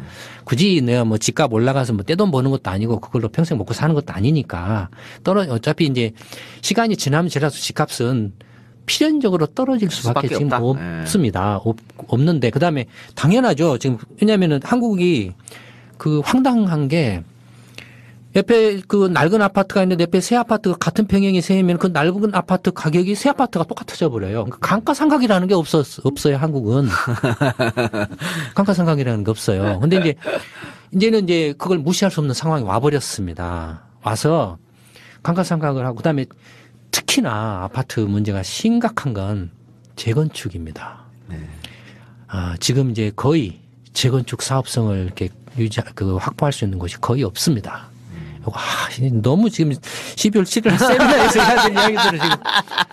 네. 그러니까 이건 이제 여러분들 이거 돈 주고 들어야 되는 거 지금 공짜로 듣고 있습니다. 예. 굉장히 중요한 이야기입니다. 아파트를 지금 20층, 30층, 막 40층 올렸잖아요. 나중에 재건축할 때는 분담금이 어마어마합니다. 지금 분담금을 감당할 수가 없어요. 예. 감당할 수 없는데 그러면은 사업을 못하면 어떻게 되겠습니까? 땅을 나눠 가져요. 그 땅을 나가면 몇 평을 가질까요? 2-3평이겠죠, 많아봐야. 예. 틀림없이 그런 상황이 올 겁니다. 그러니까 맞네요. 김광수 경제연구소가 지금까지 말해가지고 그렇게 안 된 게 있으면 한번 이야기해 보세요. 아하, 여기서 또 깔때기 한번 들어가고. 아니요. 이런 이야기는 이미 네. 10년 전부터 계속 하셨고. 한국은행 금통위원 가서 강연할 때도 이 지금 부동산 투기를 잡지 않으면은 이게 또 대통령만 빼놓고 다 이렇게 이야기를 했고 노무현 정부 때도 그러냐. 심지어는 노무현 대통령 때는 저한테 이깍 제의. 예, 그 이야기도 두 번이나 있었어요. 네. 직접 청와대 비서실에서 비서실장이 연락을 해서 대통령이 만나자고. 네. 부동산 문제 때문에. 네. 근데 정권 말기 연락이 와서 다 엉망으로 해놓고. 독박 쓰게. 예, 독박을 쓸 수 없다. 그래가지고 거절을 했죠. 잘하셨습니다. 근데 이렇게 입각 제의를 거절하신 분이 저한테 좀 제발 좀 도와달라고 지금 입각 요청이 들어왔어요. 알겠습니다. 근데 이거 말씀 중에 좀 재밌는 게 있네요. 진짜 감가상각이 없다 우리나라 주택은. 네. 그러니까 저기 뭐 음마 아파트 같으면 지금 몇 년 돼 30년 40년 됐는데 아직도 참나 다 쓰러진 아파트가 말이죠. 재밌네. 근데 결론은 능력이 조금 괜찮고 네. 이거를 내가 주거의 목적으로 생각해서 네. 계속 살겠다고 생각하신 분은 집을 사도 네. 빚을 조금 내서 네. 어차피 이자가 싸니까 그죠? 네. 좀 해서 무리한 게 아니지. 네. 계속 상관없겠다. 네. 다만 조금 여력이 없으신 분들이 예, 무리하게 빚을 내서 하면 그건 안 된다. 예, 위험하죠. 위험하다 이 위험하죠. 말씀이군요. 아무리 저금리라 그래도. 네, 뭐 금리가 싸다 한들 네. 집값이 떨어지면 지금 그 집값 떨어지는 게 최소 뭐 억에서 뭐 이렇게 중형 같은 경우는 이렇게 물론 이제 이렇게 예컨대 이제 뭐 대형 50평형 같은 경우는 뭐 일산이나 분당 같은 경우는 10억짜리가 5억 이렇게 떨어져 있어 4억. 네. 일산 같은 경우도 일기 신도시인데 8억짜리가 4억으로 절반 떨어져 있어요. 금리가 싸다 한들 지가 얼마나 그렇네요. 이자 그 절감이 되겠습니까? 네. 택도 없는 이야기예요. 그러니까 취득세 감면해 준다고 한들 1% 깎아준다 한들 취득세 1% 깎아 한 300만 원인가 500만 원 한 그 3억짜리 아파트를 기준으로 했을 때 취득세 절감 그 비용이 한 300만 원, 500만 원 정도 됩니다. 근데 실제로 그걸 사가지고 집값이 뭐 몇천만 원 떨어져 버리면은 그 차라리 안 사는 것만 못하죠. 근데 이렇게 한 소리죠. 지금 전세가 구할 날이 없으니까. 네. 전세 구하기 어려우니까 LIC 집을 사자. 월세 내는 걸 되게 아까워하시거든요. 우리나라 사람들이. 아니, 지금 그렇게 몰아가고 있죠. 지금 네. 언론과 정부 관료들과 뭐 정치권이 그렇게 몰아가고 있죠. 지금. 그럼 차라리 월세를 하는 게 낫다고 보십니까? 근데 지금 이제 그래서 이제 그 전세난 대책의 첫 번째가 무슨 빨리 그 전세 물량 영구 임대 공급을 확대하고 대규모로 확대하고 두 번째가 지금 이제 월세를 부담스럽게 느끼는 월세가 전세비 상대적으로 비싸기 때문에 그렇습니다. 예. 똑같은 그 가격인 물건인데 그러니까 월세 가격을 빨리 현실화하는 방안을 마련해라라는 거죠. 지금 너무 비싸니까 월세. 예, 보통 이제 일부 기준으로 하는데 일부면 이제 12%뭐 이렇게 되잖아요. 연으로 네. 치면. 근데 지금 은행 그 주택담보대출이 뭐 이렇게 뭐 3, 4%, 4% 이렇게 많이 봐야 이 정도인데. 적어도 그 수준까지는 현실화를 할 필요가 있다 이겁니다. 저는 너무 비싼 거 정말 학고방 같은 집도요 월세 50, 60씩 해요. 네. 참 저는 뭐 싸게 25만 원짜리 살고 있습니다만은 알겠습니다. 그러면 아이고 이거 한 45분간 하려 했는데 한 1시간 가까이 했네. 이야기를 했네요. 물 드릴까요? 있습니다. 고맙습니다. 다음 그러면은 하여튼 열변을 토해주셔서 감사드리고 부동산 문제는 우리가 정말 쉽게 볼 문제가 아니네요. 좀 심각하게 생각해야 될 것 같고. 네. 아까 경제 위기를 말씀하셨는데 네. 시간 문제일 거라고 봅니다.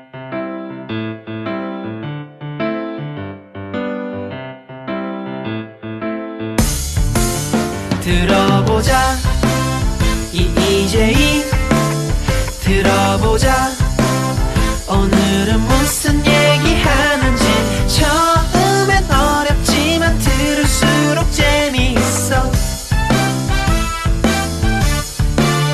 들어보자 이재희 들어보자 몰랐던 재미있는 이야기 이 작가 이 박사 세작의 이재희 들어보자 전셋값이 너무 올라 집을 사는 게 더 낫다고 뉴스에서 그러더라고요. 그런데 이게 정부 언론이 짜고 치는 거짓말이라는 걸 알게 됐어요. 국민연금 가입자가 손해를 본다고 해서 화가 났는데요. 진짜 문제는 국민연금이 불필요하다는 것이었어요. 복지가 최선의 정책이라고 생각했는데요. 우리나라 경제가 복지를 필요로 할 수밖에 없는 이상한 시스템이라는 게 더 충격적이네요. 거품이 꺼지는데 집을 사라는 한결같은 정부 정책. 소용없는 성장으로 자영업을 양산한 대기업의 횡포. 왜곡된 정보를 실어나르기 바쁜 언론. 더는 침묵하기 어려운 위기의 한국 경제와 볼모가 된 국민을 위한 대한민국 경제 파수꾼의 양심 선언. 경제쇼 도서출판 왕의 서재. 그만큼 또 문제가 심각한 게 바로 자영업 문제입니다. 네. 저도 자영업을 한 4번 정도 해서 다 말아먹었었는데. 그러니까 주위를 둘러보면요. 장사 잘 된다는 사람이 한 명도 없습니다. 다들 죽겠다. 장사 안 된다. 장사가 되기는커녕 지금은 그냥 적자만 안 나면 좋겠다. 네. 버티기인 네. 거죠. 그러니까 자영업자들이 사실은 이게 직장 다니시는 분들하고 다르게 보통 하루에 일을 12시간 이상씩 하시는 분들입니다. 네. 자기 인건비도 맞습니다. 근데 지금 자기 인건비도 못 가져가고 있는 네. 실정이거든요. 맞습니다. 그러니까 버티고 있는 실정인데 그 문제가 많은 자영업 이야기를 한번 해보겠습니다.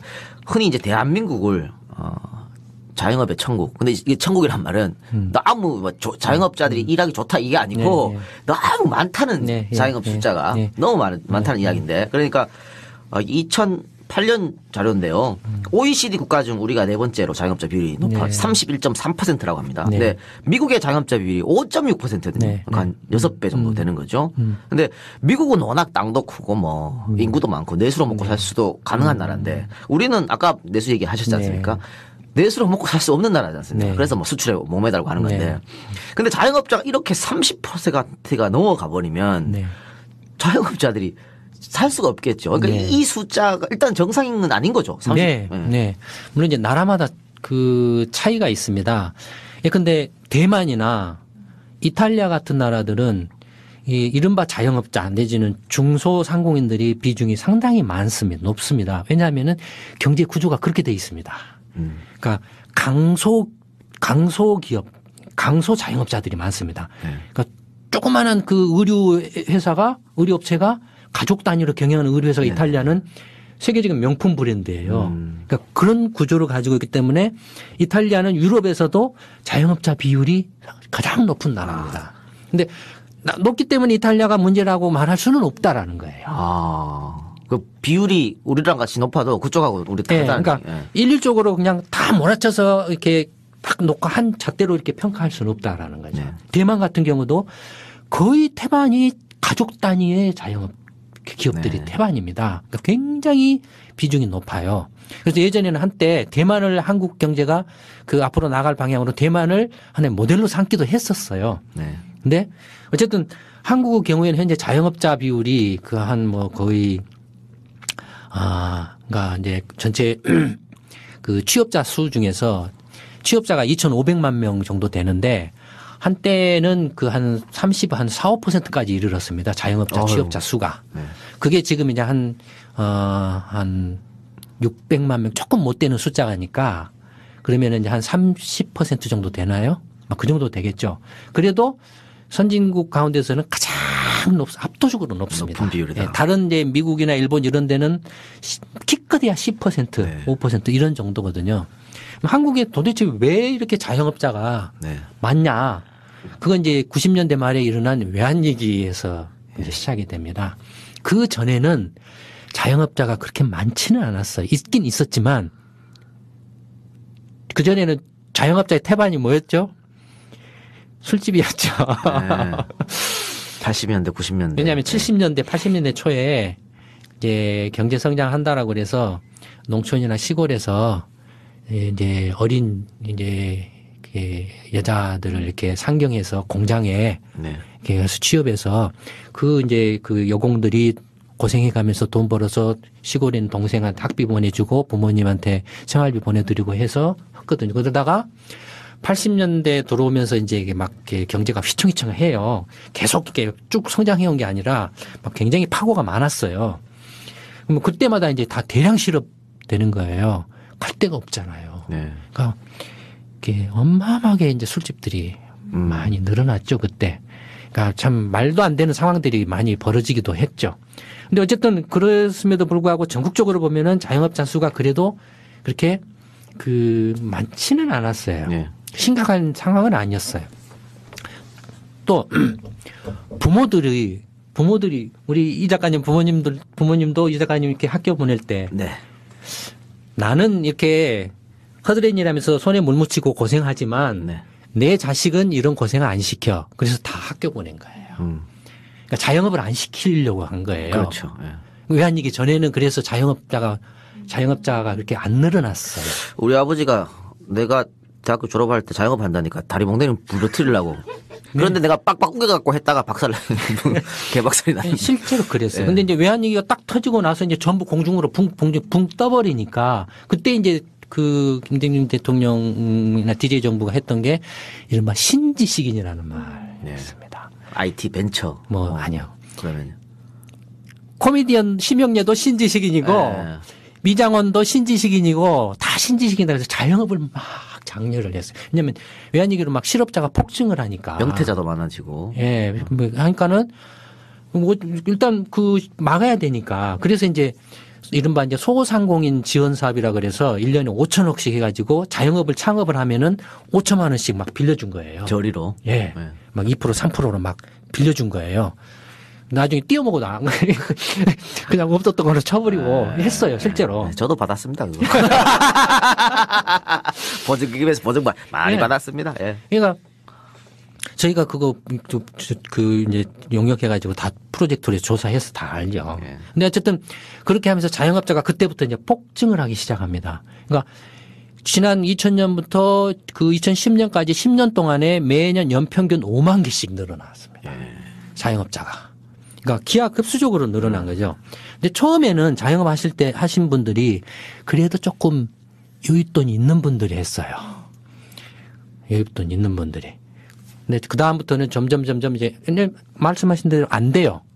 100명의 자영업자 중에서 그래도 현상 유지 내지는 돈을 좀 번다라는 분들이 30명밖에 안 됩니다. 아유, 그럼 나머지 70명은 최대 5년 안에 다 문 닫습니다. 최대 5년 안에 다. 60명은 2년 안에 다 문을 닫습니다. 지금 상황이 그래요. 자영업자 상황이. 그러면 도대체 문 닫으면은 또 그 빈 가게를 누군가 들어와요. 아, 그렇겠죠. 근데 그게 무한정으로 돌아가겠느냐라는 거죠.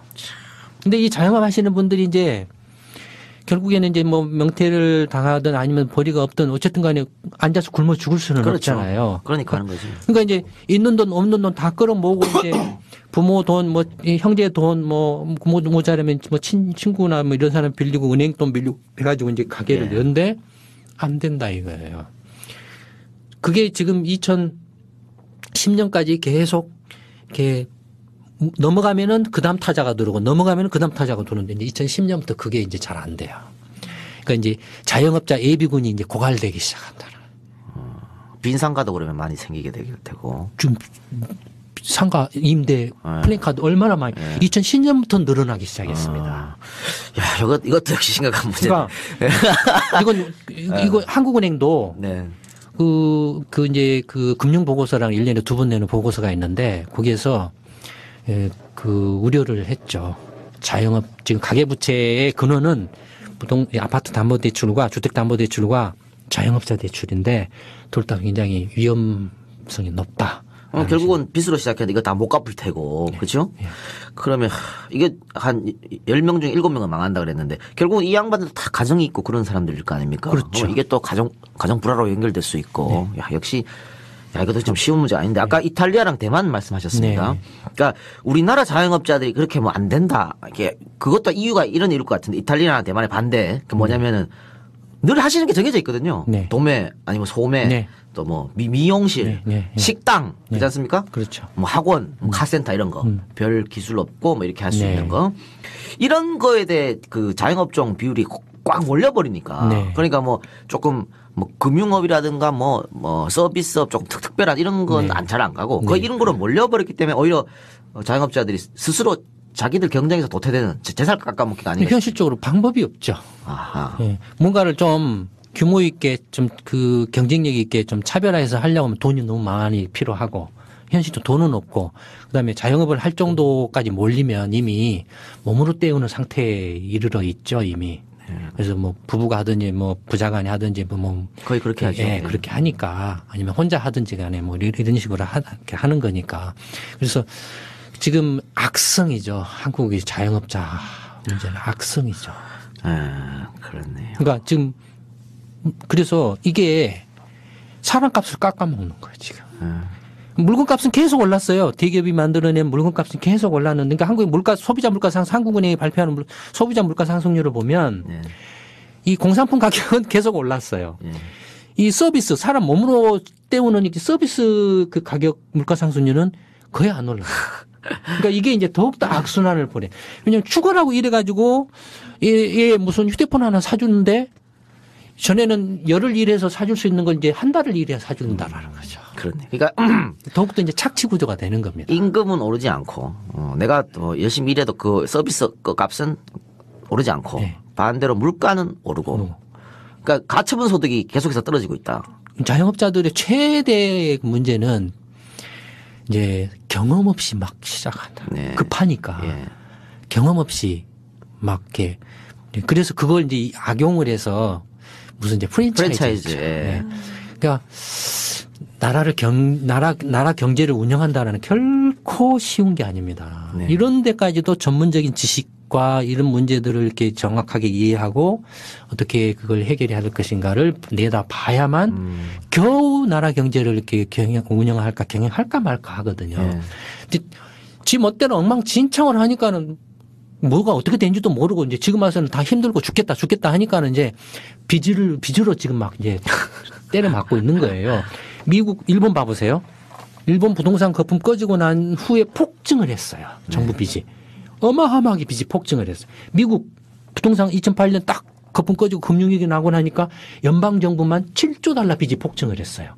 한국 경제 7개나 되는 빚을 때려 부었는데도 지금 저런 상황. 그 다음에 FRB는 막 달러를 막 찍어내가지고 했는데도 지금 저런 상황이에요. 유럽은 아예 그 빚으로 정부가 망해버려지고 있죠, 지금. 똑같이 지금 한국도 지금 이명박 정부 때부터 빚이 폭증을 하고 있습니다. 이미 이제 한국은 더욱 위험한 게 미국이나 일본의 경우에는 가계가 그렇게 빚이 많지가 않아요. 한국은 경제의 주체 대반인 가계가 빚이 너무 많아서 감당을 할 수가 없다라는 게 문제 심각성이 있고 거기에 이제 정부 빚이 이제 기하급수적으로 막 그러니까 상황이 이렇게 이제 막 계속 터지니까 무조건 하고 빚으로 때려 막는다. 미봉책밖에 안 되네요. 근데 그거는 아니 미봉책도 아니지. 망하는 지름길. 시간 문제예요. 네. 이미 딱 이제 그 표를 받아놓고 있어요. 그럼 가계부채 계속 말씀하셨는데 가계부채가 아까 부동산이 거의 절반 이상일 테고 또 하나가 이제 이 자영업자. 그러니까 자영업자의 가처분 소득 대비 부채 비율이 2011년 기준으로요 159.2%라고 하는데 그러니까 직장인들은 78.9% 그러니까 딱 더블입니다. 그러니까 직장인들보다 빚이 2배나 더 많다 그러는데 문제는 이렇게 빚을 낸 사람들이 결국은 이거를 악성 채무가 되는 거죠. 빚 못 갚으면은 경비원 넘어가고 뭐 창업당하고 그러죠. 다 부도나지 부실되죠. 그러니까 이것이 또 그러면 정부 또 나라에 또 부담이 될 거 아닙니까? 이런 당연히 부담되죠. 이제 그거 죽게 할 수는 없잖아요. 네. 그러면 이제 어떻습니까? 지금 하고 있는 게 뭡니까? 이미 탈락해가지고 벼랑 끝으로 떨어져가지고 사채업자한테나 사금융업자한테 대부업자한테 300만 원, 500만 원, 100만 원 빌렸어가지고 40% 막 이런 이자, 뭐 고리이자 이렇게 쓴 사람들이 많잖아요. 그래서 그렇죠. 그것도 못 갚아가지고 그거 지금 박근혜 정부에서 행복기금이라고 해서 6, 7조 원 쏟아부어가지고 구제해주고 있잖아요. 이제 시작에 불과하죠. 그러면 정말 자영업 대책도 특단의 대책이 필요한 것 같네요. 근데 경제 구조를 바꾸지 않는 한 어렵다고 봅니까? 미소금융이나 방금 말씀하신 그런 것들이 미봉책이죠. 지금 급하니까 일단은 어쨌든 당장에 지금 그거 놔두면 죽으니까 급하니까 그건 해야 됩니다. 해야 되는데 가장 이제 그 근본적인 것은 스스로 먹고 살 수 있는 그런 그 경제 구조 그다음에 그런 일자리를 만들어주는 게 가장 급하죠. 근데 아까 뭐라고 말씀드렸죠? 돈은 이미 물려버렸다 그랬죠? 부동산에 물려버렸다 그랬죠? 뭐 돈이 없어요, 지금. 참. 이 뭐 들으면 들을수록 답답한 숨밖에 안 나오는데. 우리는 지금 문희정 아나운서 저 앞에 앉아 계시는데. 그런데 실제로 이 이야기를 10년 전부터 해왔습니다. 시간이 가면 갈수록 지금 제가 말한 대로 그대로 되어 오고 있잖아요. 문희정 아나운서 전화. 이게 프리랜서 아닙니까? 말이 좋아 프리랜서 지금. 정규직입니까? 에이씨! 배신자! 뭘 배신자? 아씨, 나만 프리랜서네, 이거. 정규직을 물어야 돼. 정규직 물으라고? 싫어. 그러니까 저 같은 경우도 뭐, 언제 일이 툭 끊길지도 모르는 일 아니겠습니까? 그러니까, 옛날 어른들이 장사할 생각하지 말고 직장 다녀라. 그런 얘기가 맞는 것 같아. 그러면서 지금 오히려 이 자영업자가 이렇게 많아지는 거는 결국은 일자리가 없으니까 괜찮은 일자리가 없으니까 자영업으로 가는 거 아니겠습니까? 또 청년들 같으면 취업이 안 되니까 발버둥을 쳐도 취업이 안 되니까 자영업으로 창업으로 몰리는 것 같은데 그래서 공무원 시험에 악순환이죠. 다 말도 안 되죠. 어떻게 대한민국을 전부 공무원화해요? 그러면 그리스 되죠. 그리스. 그리스가 그러잖아요. 그러면 이렇게 아니 사실 그동안 말입니다. 이 정부가 재벌들을 많이 밀어줬지 않습니까? 고환율 정책 이렇게 써서 수출 위주 정책해서 사실 그런데 고환율 정책 쓰고 수출 위주 정책하면은 서민들은 오히려 불안해 더 살기 어려워지는데 왜냐면 물가가 이제 올라가니까. 근데 그렇게 해서 대기업을 많이 밀어줬습니다. 세금도 감면해주고 그렇죠? 그렇게 여러 가지 혜택을 줬는데 그러면 대기업이 그렇게 막대한 수출로 벌어들인 돈을 갖고 국내에 조금 투자를 해서 일자리를 조금 창출해야 되는 거 아닙니까? 많이 만들어야 되는 거 아니겠습니까? 대기업도 재벌 대기업도 이것도 극단적인 양극화가 지금 벌어졌어요. 그러니까 지금 대기업 해봐야 삼성전자는 현대차 정도지 나머지는 지금 이제 다 LG 쳐졌잖아요. SK 뭐 이렇게 뭐 하이닉스 뭐고 이렇게 회장 지금 뭐 감옥에 가니 어쩌니 뭐 이렇게 하고 있지만 이미 이렇게 이군이죠.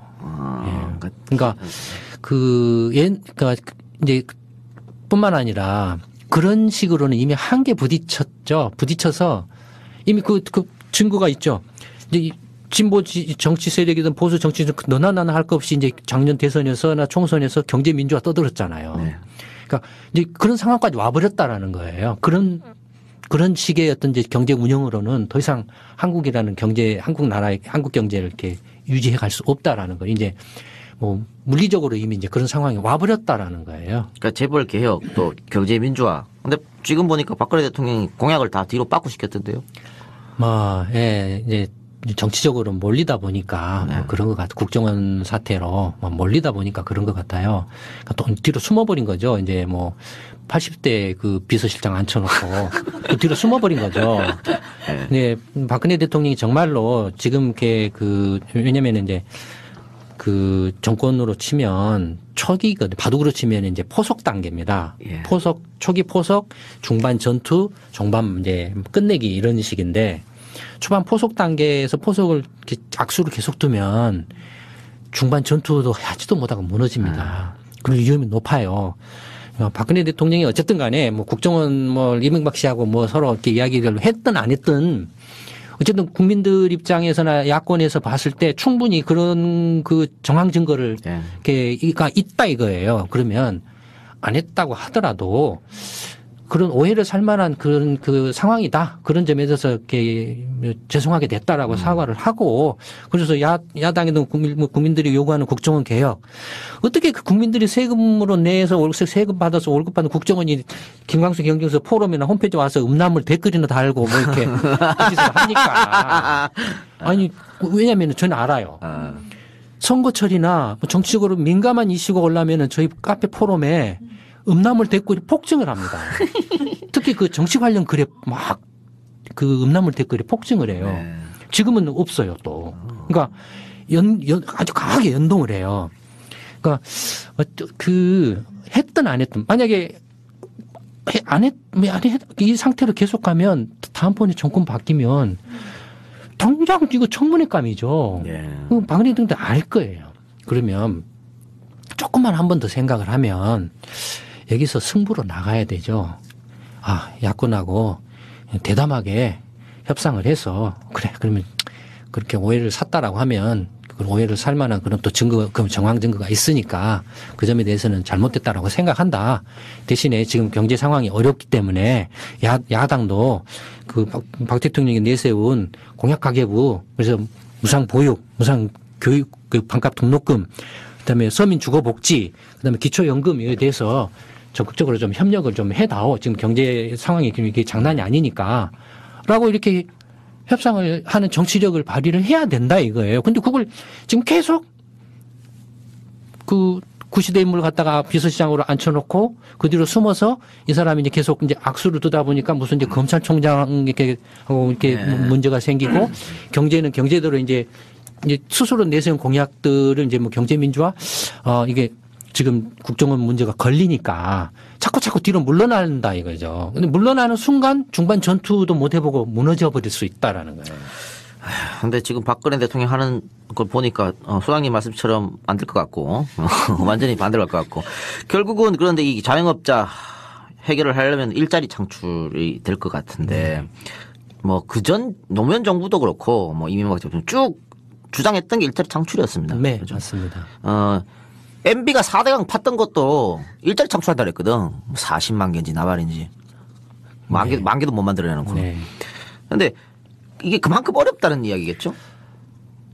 일자리 창출의 첫 출발은 뭐라고 생각하십니까? 글쎄요. 일자리 창출이 안 된 원인을 생각하는 거죠. 일자리 창출을 못한 원인이 뭐라 그랬죠? 부동산에 있는 돈 없는 돈을 갖다가 싹 끌어모아가지고 집어넣어버렸다라는 거죠. 거기 지금 묶여 있죠. 그래서 부동산에 지금 다 물려 있어요. 묶여 있어요. 일자리 창출하려면은 그 부동산을 빨리 풀어내야 되죠. 결국은 부동산이 문제구만. 네. 아이고 이놈의 땅 진짜. 그러니까 부동산 풀어내려면은 갈 때까지 가만 놔둬야 돼요.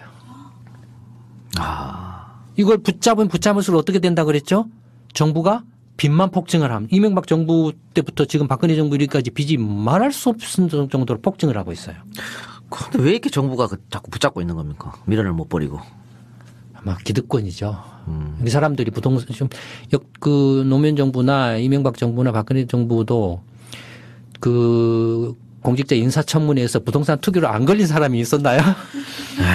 그래요. 참. 어리석죠, 정말로. 말도 안 되는 참 황당한 경우죠. 그러니까 이 부동산 문제가 빨리 그 정리가 안 되는 한은 일자리 창출 절대 불가능합니다. 그럼 거의 우리나라 대부분 돈이 부동산에 들어가 있기 때문에 이런 일이 일어난다. 예. 예. 주식은 어떻습니까? 주식도 지금 주식은 세 발에 피죠. 세 발에 피고. 그런데 그 우리나라의 어떤 실물 경제의 수준에 맞는 겁니까? 더 많이 주식은 예. 뭐 올라가든 떨어지든 다 그 복골 복이니까. 네. 예. 거기는 완전히 이제 뭐 또 거기에서 뭐 기업에서 뭐 자금 조달해 가지고 뭐 투자를 할 수도 있는 거고. 알겠습니다. 이 주택하고는 다르죠. 또 완전 다르다. 예. 그래서 그런 얘기 있었죠. 뭐 주식은 투자지만 부동산은 투기다. 뭐 이런 그런 얘기도 있는데.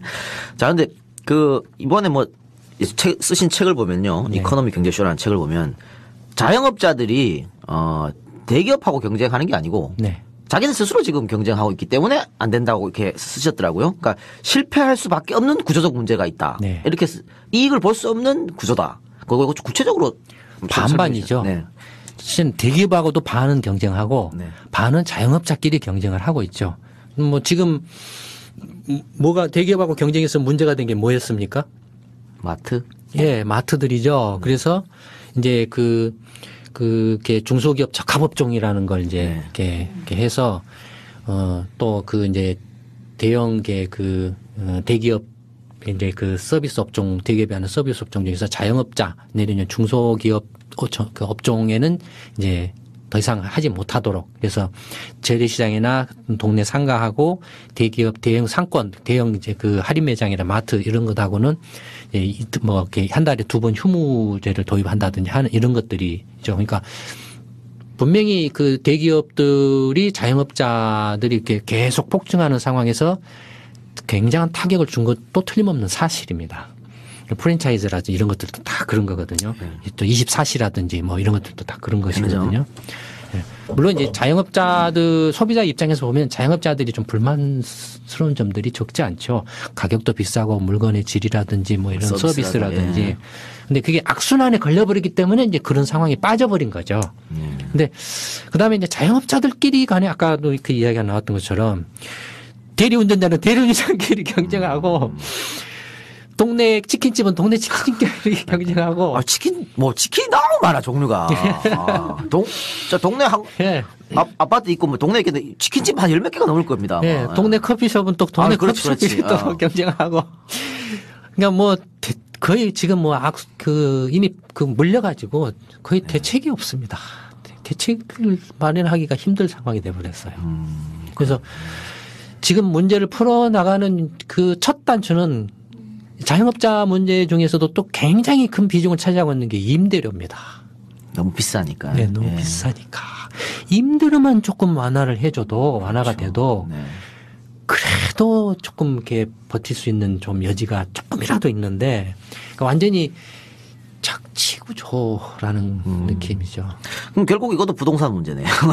맞습니다. 맞아요. 그렇죠? 네, 부동산 가격이 떨어지면 임대 가격이 떨어질 거 아닙니까? 네, 맞아요. 맞습니다. 우리 국민TV 건물도 월세를 상당히 많이 주고 있는데 걱정입니다. 좀 떨어뜨려야 되는데 이거 큰일 났네. 그러면 이 자영업자들 아까 자영업자들이 처음에 시작할 때도 빚으로 시작하지 않습니까? 거의. 네. 그러니까 다는 아니겠지만은 네. 아까 말씀드린 정부의 소상공인 대출 같은 네, 거. 네. 그런데 이렇게 저리로 돈을 빌려줍니다. 소상공인에서. 네. 그러니까 정부가 보증을 쳐서 은행에서 빌려주는 거죠. 네. 그렇게 빌려주고 하다 보면은 장사가 안 되니까 네. 또 운영비라 그래서 또 돈을 빌려주죠. 네. 근데 이게 정부도 머리 아플 것 같아요. 안 빌려주자니 망하고. 또 그래서 띄어먹죠. 그러니까 말하자면 이제 뭐 그렇게 많지는 않지만 일부는 그걸 악용해서 띄어먹는 사람도 있죠. 근데 이제 상당수는 못 갚죠. 갚고 네, 싶어도 못 갚아서 이제 결국에는 이제 뒤로 넘어지면 정부가 탕감을 해주죠. 빚을 탕감, 뭐 이자라든가. 예, 농가 부채 탕감 해주듯이 2003년에도 한번 탕감을 한 적이 그럼 여기 사실상 있죠. 정부가 보증을 쓰고 은행이 빌려주는데 그러면 만약에 이렇게 나자빠지는 사람들은 네. 정부가 은행에 대신 갚아주는 겁니까? 그렇죠. 은행은 그냥 보증을 썼으니까? 대출 업무 대행만 합니다. 수수료를 받아요, 은행은. 실제로 이제 부도가 나면은 이제 그 보증기관들이 네. 이제 뭐 신용보증이라든지 각 뭐 이렇게 지역별로 보증기관들이 있거든요. 그 보증기관들이 그 부실을 다 떠안죠. 은행은 그냥 업무 대행만 해주는 거죠. 그건 뭐 은행은 땅 짚고 헤엄치기네. 예, 예. 그렇습니다. 자, 그러면 이제 1시간 반 정도 한 것 같은데 그 자영업 문제 아까 방법이 없다 그랬는데 그래도 조금 혹시라도 대책이 있다면 박근혜 대통령이 앞에 있다 그러면 어떤 충고를 한번 제안을 한번 해주고 싶습니까? 아니 먹고 살려고 이렇게 뭐라도 해보겠다라는데 네네. 막을 수는 없잖아요. 그렇죠. 그러면 그 문제 중에 하나가 이제 너무 많다라는 거. 그러니까 가급적이면은 자영업자들이 조금 뭔가 안정적으로 이렇게 그 영업을 영위할 수 있는 사업 기반을 만들어주는 게 필요하거든요. 네. 그 사업 기반이 예를 들어서 공적 영역에서 가능하냐, 네. 공공 부분에서 그게 가능하냐, 그러니까 시장을 만들어주는 거죠. 그게 하나 있을 수 있고, 그 다음에 두 번째는 자영업 하는 데 있어서 가장 큰 애로사항 중에 하나가 그 원가 부담, 비용 부담 중에 하나가 임대료라 그랬죠. 네. 그러면 임대료를 어떻게 좀 줄여줄 수 있는 방안을 만들어주는 거죠. 그리고 그 방법 중에 하나로 그 대규모 공영 쇼핑몰 같은 거를 만들어서 그러니까 공공 임대주택뿐만 아니라 그런 상가 같은 것도 예, 이렇게 공영 임대 쇼핑몰 같은 걸 만들어서 저렴한 임대료를 입주해서 거기에서 뭐 5년이든 뭐 10년이든 일정 기간 동안 이제 영업을 하게 하고 상당한 정도로 자립할 능력이 되면은 이제 교체하도록. 괜찮네, 이거. 뭐 그런 거. 그래서 임대료 부담을 그러면 그게 견제가 되죠. 민간 그 임대 건물의 임대료에도 견제가 되죠. 그렇죠. 뭐 싼 데 있는데 뭐 비싼데 뭐 하러 들어가 이렇게. 그런 거. 그다음에 뭐 이제 한국의 경우에 그 자영업을 하시는 분들이 너무 급하게 이제 당장 뭐 먹고 살려고 하다 보니까 막 한 달 만에 시작을 한다든지 뭐 준비해봐야 기껏 해봐야 한 2-3달. 그것도 뭐 친구 말 듣고 누구 말 듣고 하면 한번 가서 구경하고. 그렇죠. 뭐 이런 식으로 하거든요. 근데 그게 아니고 조금 더 이제 넓혀서 뭐 좀 일본이든 미국이든 다른 나라에서 실제 그 자영업들이 어떻게 지금 이렇게 어떤 업종에서 어떤 식으로 이렇게 하고 있는가를 좀 더 체계적으로 조사하고 좀 연구를 해가지고 그걸 가지고 와서 한국에서 지금 이렇게 단순 노동 형태의 그냥 몸으로 때우는 형태의 그냥 단순 자영업이 아니라 조금 차별화되고 좀 부가가치가 높일 수 있는 그런 자영업 서비스 업종을 좀 이렇게 늘려가는 거. 전문 교육기관 같은 거를 네, 만들어서. 그거. 역시 전문가가 오니까 뭔가 톡톡톡 튀어나오는군요. 나는 앞이 깝깝해서 어떻게 해야 되나. 이렇게 생각했는데, 대기업하고 관계 개선 같은 건 어떻게? 네, 지금 이제 그 대기업, 이제 대형 마트들하고 가는 월 2회 뭐 이렇게 이제 휴무로 해서 지금 하고는 있는데, 그러니까 전에는 이제 대기업의 논리가 그거였습니다. 제가 2005년에 대기업 CEO들을 하고 이제 그 언론 매체하고 이제 그 대담 시리즈를 한 12개 CEO들하고 이렇게 한 적이 있는데 그 중에 그때 신세계 회장, 그 사장하고 대표하고 이렇게 이제 인터뷰를 했을 때 이게 무슨 자유시장 경제에서 서로 경쟁 자유롭게 하는 것이 원칙인데 그걸 왜 규제를 하느냐라고 이야기를 했는데 그러니까 잘못 알고 있다라는 거죠. 경쟁이라는 걸.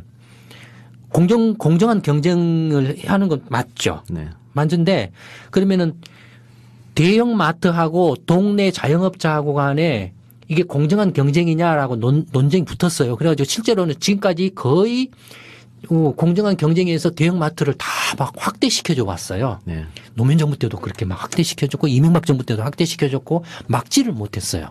그래서 마트들이 전국 10만의 소도시까지도 다 들어가 있었어요. 그렇죠. 예, 더 이상 이제 못 들어갈 정도 없어가지고 그런 상태까지 와버렸거든요. 근데 공정한 경쟁이라는 동네 자영업자가 대상을 하는 시장은 어디냐는 동네 상권이죠.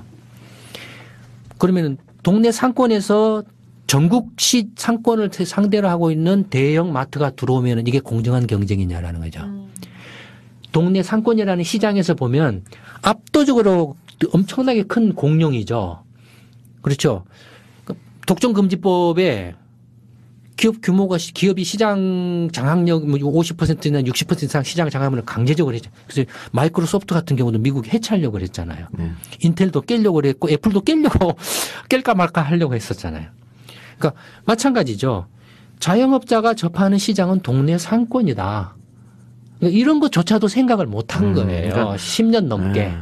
경쟁이라 그랬는데 이게 공정 경쟁이 아닌데 네. 최영만 하고 나랑 같은 링에 올라서 싸우라 그러는 거지. 그게 공정 경쟁이나 그게? 그런 거죠. 네. 그런 거죠. 지금 그런 상황인데 그죠? 이게 아까 시골 구석구석에도 지금 대형마트가 인구 10만이 안 되는데도 네. 뭐 태백이나 이런 데도 10만 안 되거든. 그런데 네. 마트가 대형마트가 들어가 있으니까. 근데 거기 보통 우리가 대형마트 그럼 뭐 재래시장만 생각하시는데 경쟁을 그게 아니고 일반 슈퍼도 지금 대형마트들이 다 망하게 가거든요. 네. 그러면 슈퍼가 망하면 슈퍼에 납품하는 유통업자들 네. 각종 대리점들 거기도 다 망합니다. 그럼 거기에서 그 대리점에서 보통 한 2명 3명씩 일을 한다고요. 뭐 격리가 있었을 때고 또 영업사고가 있을 때고 그 사람들도 다 망하거든요. 네. 그러니까 이게 연쇄적으로 망해지는 건데 그거를 지금 모르고 있어요. 그래서 그 전에는 이제 전혀 그런 정보도 없이 각계전투식으로 자영업자들이 그냥 막 이리 휩쓸리고 저리 휩쓸렸는데 그래서 저희가 계속 이제 그런 이야기를 했었죠. 대기업하고 이렇게 문제에 있어서 자영업자들이 각계전투를 하면 절대로 못 이긴다. 그나마 대기업하고 뭔가 그게 서로 협상, 예컨대 대기업에서 근로자가, 노동자가 혼자 단독으로 그 협상할 수 있냐 이거예요. 못하죠. 그럼 어떻게 합니까? 노동자들이 노동조합을 형성해가지고 이제 그 기업 경영자하고 협상을 하잖아요. 단체 협약. 마찬가지다 이겁니다. 자영업자들도 전부 동네 하면은 전부 따로따로예요. 그러지 말고 동네 상인조합이나 상인회를 결성을 해서 상권 단위로 이야기를 해라. 슈퍼마켓 노동조합 뭐 이런 것. 슈퍼마켓이라면 동네 상권, 네, 뭐 치킨집이든 뭐 그 미장원이든 뭐든 뭐 이렇게 맥주집이든 다 한 동네에 있는 그 자영업자들은 하나의 상인회로 이렇게 형성을 해서 그 동네 상권이 조금 활성화될 수 있는 방안들을 이렇게 제시를 하고 요구를 해라. 그러면은 지자체나 정부에서도 훨씬 더 도와주기가 용이해진다라는 거죠. 개별 각자 하면 치킨집 하나 안에서 미장원도 있고 맥주집도 있고 커피집도 있는데 뭐 빵집도 있는데 다 쳐다보는데 도와주기가 어렵잖아요. 그렇게 하면. 그러니까 이렇게 상권을 단위로 해서 상인회나 상인조합을 형성을 해가지고 스스로 먼저 자구책을 만들고 그래서 가급적이면 상권 단위로 상품권 발행해서 집객력을 높이고 이벤트도 상권 단위로 좀 하고 그냥 앉아서만 그냥 오기만 기다릴 게 아니라 그다음에 그 설문조사를 했는데 그 정부에서 이제 그 중소기업청에서 이제 그 설문조사를 했는데 그 중에 상당히 의미심장한 그 조사 내용 중에 하나가 뭐였냐면 손님한테 그러니까 친절하게 맞아주고 상냥하게 대해주고 뭔가 이렇게 뭐랄까요 서비스를 이렇게 해줬더니 그 손님이 20% 늘었다라는 응답을 했어요.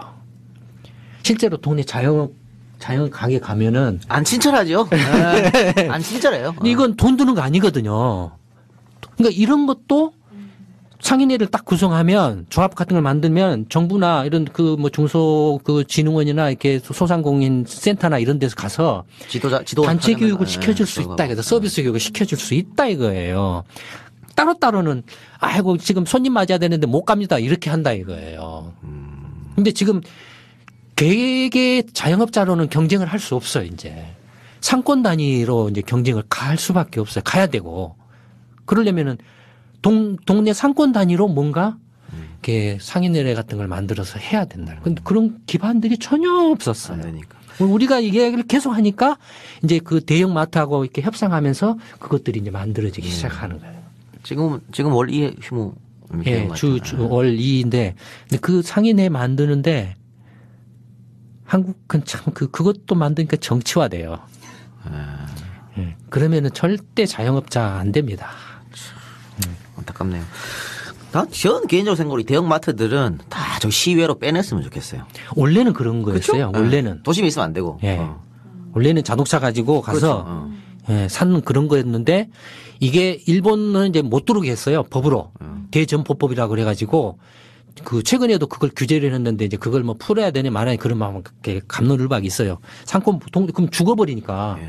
근데 한국은 이게 서비스 이제 그 킴스 클럽이라고 옛날 90년대 초에 이제 뭐 분당이나 신도시 이런 지역에서 처음 들어오면서 그다음에 이제 그 월마트라든지 이런 데가 막 이제 들어왔죠. 지금 철수를 해버렸지만 홈플러스라든지 이런 데 들어오면서 이제 이게 이제 그 또 사람들이 가니까는 동네 그 가게에서 구입한보다는 훨씬 더 싸고 물건도 이렇게 하고 또 차 타고 가서 물건 타니까 뭔가 정말로 도시적인 시민이 된 것 같은 느낌도 들고 그랬어요. 그때는 초창기에는.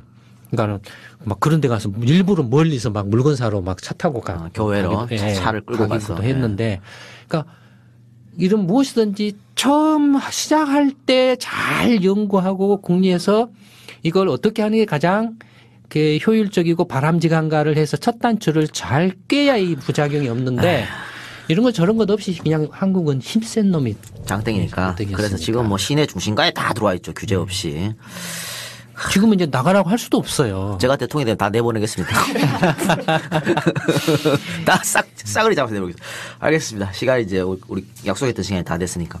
오늘 너무 감사드리고요. 우리 이제 팬 여러분들께 한마디 좀 해주신다면. 이렇게 너무 오늘은 고품격 방송을 아니 그럼 저희가 늘 저품격이었습니까? 그런 건 아니고 네. 뭐 앞으로 혹시라도 또 뭐 기회가 된다라면 이제 그 먹고 사는 문제가 제일 중요하죠. 그렇죠. 그러니까 정치와 경제가 중요한데 근데 사실은 먹고 사는 문제가 곧 경제거든요. 이 먹고 사는 문제 즉 경제를 위해서 정치가 있는 거지. 정치는 수단이죠. 수단인데 중요한 수단이죠. 그러니까 정치가 있고 경제가 있는 게 아니라는 겁니다. 한국은 정치 우선이 되다 보니까 너무나 이게 그 먹고 사는 문제도 정치로 재단을 해버리니까는 이게 엉망진창이 돼버렸어요. 지금은 어떻게 수습할 방법이 없어요. 지금은 상황은. 그러니까 명색이 제가 정말로 그 어느 누구도 무시 못할 정도의 그 경제 전문가인데도 이런 그 정말로 그 한국이라는 나라 입장에서 보면은 김광석 경제연구소나 저와 같은 사람이 있다라는 게 정말 큰 행운이라고 생각합니다. 이거 뭐 어떻게 들으실지는 모르겠지만 기적이라고 생각합니다. 한국이라는 나라에서 이런 조그마한 연구소가 있으면서도 모든 정치권 역대 정부에 걸쳐서 저희 연구소를 거쳐가지 않은 그 사람이 없을 정도고 저희 연구소 이야기를 무시하는 곳이 없을 정도거든요. 선대인 씨도 거기 출신이죠? 아닌가요? 네, 맞습니다. 예. 하여튼 자랑을 더 하셔도 돼요. 우리 이제 청취자들은 내가 하는 자랑이 벌써 익숙해져 있기 때문에 그 정도는 아무것도 아닙니다. 더 자랑하셔도 됩니다. 예, 근데 제가 왜 이런 말씀을 드리냐면 정말로 저는 평생을 경제 또 한국 경제뿐만 아니라 세계 경제, 미국, 일본, 중국, 뭐 유럽, 브라질, 인도 온갖 나라의 경제, 그다음에 산업, 기업들을 다 끊임없이 연구를 해왔습니다. 어느 누구도 저희 김광석 경제연구소를 무너뜨릴 수 있는 그런 실력을 가진 데는 없습니다. 다 인정을 하고 거의 아는 사람들은 인정을 하고 있어요. 개인적으로 안타까운 건 뭐가 문제인가를 가장 정확하게 알고 있고 그 문제를 어떻게 하면 풀어낼 수 있다라고 이렇게 알고 있음에도 불구하고 너무나 왕따 당하고 있다는 게 너무나 왕따 당하고 있다는 게 안타깝습니다. 그러니까요. 우리나라는요. 너무 뛰어나고 그러면 정맞습니다. 근데 결과적으로는 저희 연구소를 이제 더 이상 무시할 수 없습니다. 왜냐하면 이제 아까 말씀드린 것처럼 이제 벼랑 끝으로 떨어지는 일만 남아있기 때문에 그렇습니다. 똥줄이 타면 찾게 될 겁니다. 아마. 네, 그럴 거라고 생각을 합니다. 예. 알겠습니다. 지금 아마 우리 청취자 여러분들께서 꽉 막혔던 어떤 시야가 오늘 김광수 소장님 말씀을 좀 듣고 좀 환해진 것 같은, 저도 지금 갑자기 뭔가 뿌였던 시야가 환해진 것 같은 느낌이 드는데, 김광수 경제연구소에서 유료로 정기적으로 시황 분석표가 나오죠? 경제 분석표? 네. 저희 연구소 경제 시평이라는 걸 발간하는데, 이 경제 시평도 아마 이건 세계적인 수준의 보고서입니다. 왜냐하면 제가 말한 게 아니라 역대 그 경제부총리 했던 사람들이 다 그렇게 말을 하나같이 했거든요. 뭐 진념 씨라든지 강봉균 씨라든지 권오기 씨라든지 뭐 이은재 씨라든지 뭐 이런 사람들이 김진표 씨라든지 김광수 경제연구소가 한국에 있다라는 그분들이 다 그런 이야기를 했어요. 기적이다. 이런 정도의 보고서 같으면 미국에서 연간 $10,000를 줘도 아깝지 않다. 아마 제가 장담컨대 저희 이 연구소의 경제 시평을 한번 봐보십시오. 봐보시고 만약에 그런 그 경제 시평에 있는 내용을 다른 국내 어디에서 그 똑같은 비슷한 내용이 있다라면 한번 이야기해. 제가 그러면 무료로 드리겠습니다. 이야. 네. 그만큼 뛰어난 시평인데. 그러면 이것만 봐도 경제가 한눈에 알 수 있다. 우리나라 경제. 어마어마하게 공부가 되실 겁니다. 그거와 더불어서 가끔 이제 우리 이 작가님과의 이런 이야기, 그 다음에 우리 이제 문아나운서, 아나운서 문아나운서님하고의 이제 경제 소프트. 오늘 또 처음으로 어느 곳에도 이야기하지 않았던 경제 이야기를 했습니다. 한번 그 경제 소프트 한번 들어보십시오. 어디서도 들어보지 못한 이야기일 겁니다. 그럼 이 경제 시평을 이렇게 유료로 구독을 하게 되면 어떻게 뭐 주식에 투자한다 이런 거에도 도움이 됩니까? 네, 뭐 첫째는 먼저 뭐 경제 뭐 한국 경제뿐만 아니라 전체 세계 경제가 어떻게 전반적인 있다. 이야기, 어떻게 흘러가고 있다. 그다음에 이제 그 경제 시평이 매일 나갑니다. 그렇습니까? 그러니까 월요일 날은 이제 경제 시평이라 그래서 한국 경제나 미국 경제, 유럽 경제를 주로 다루고요. 화요일 날은 이제 중국 경제만 다루면 중국 경제 보고서가 나갑니다. 수요일 날은 일본 경제라 그래서 이제 일본의 산업만을 또 중심으로 해서 분석을 합니다. 목요일 날은 경제 단신이라 그래서 이제 아주 그 스냅 사진식처럼 이렇게 이슈가 된 것들만 각각 찍어가지고 짤막하게 나갑니다. 이렇게 4개가 나갑니다. 근데 그 보고서 하나하나가 다른 아마 연구소나 그 기관에서 그런 보고서를 만들려면 한 달 걸려도 못 만들 겁니다. 근데 저희는 매일 만들어내고 있습니다. 김광수 연구소만 할 수 있는.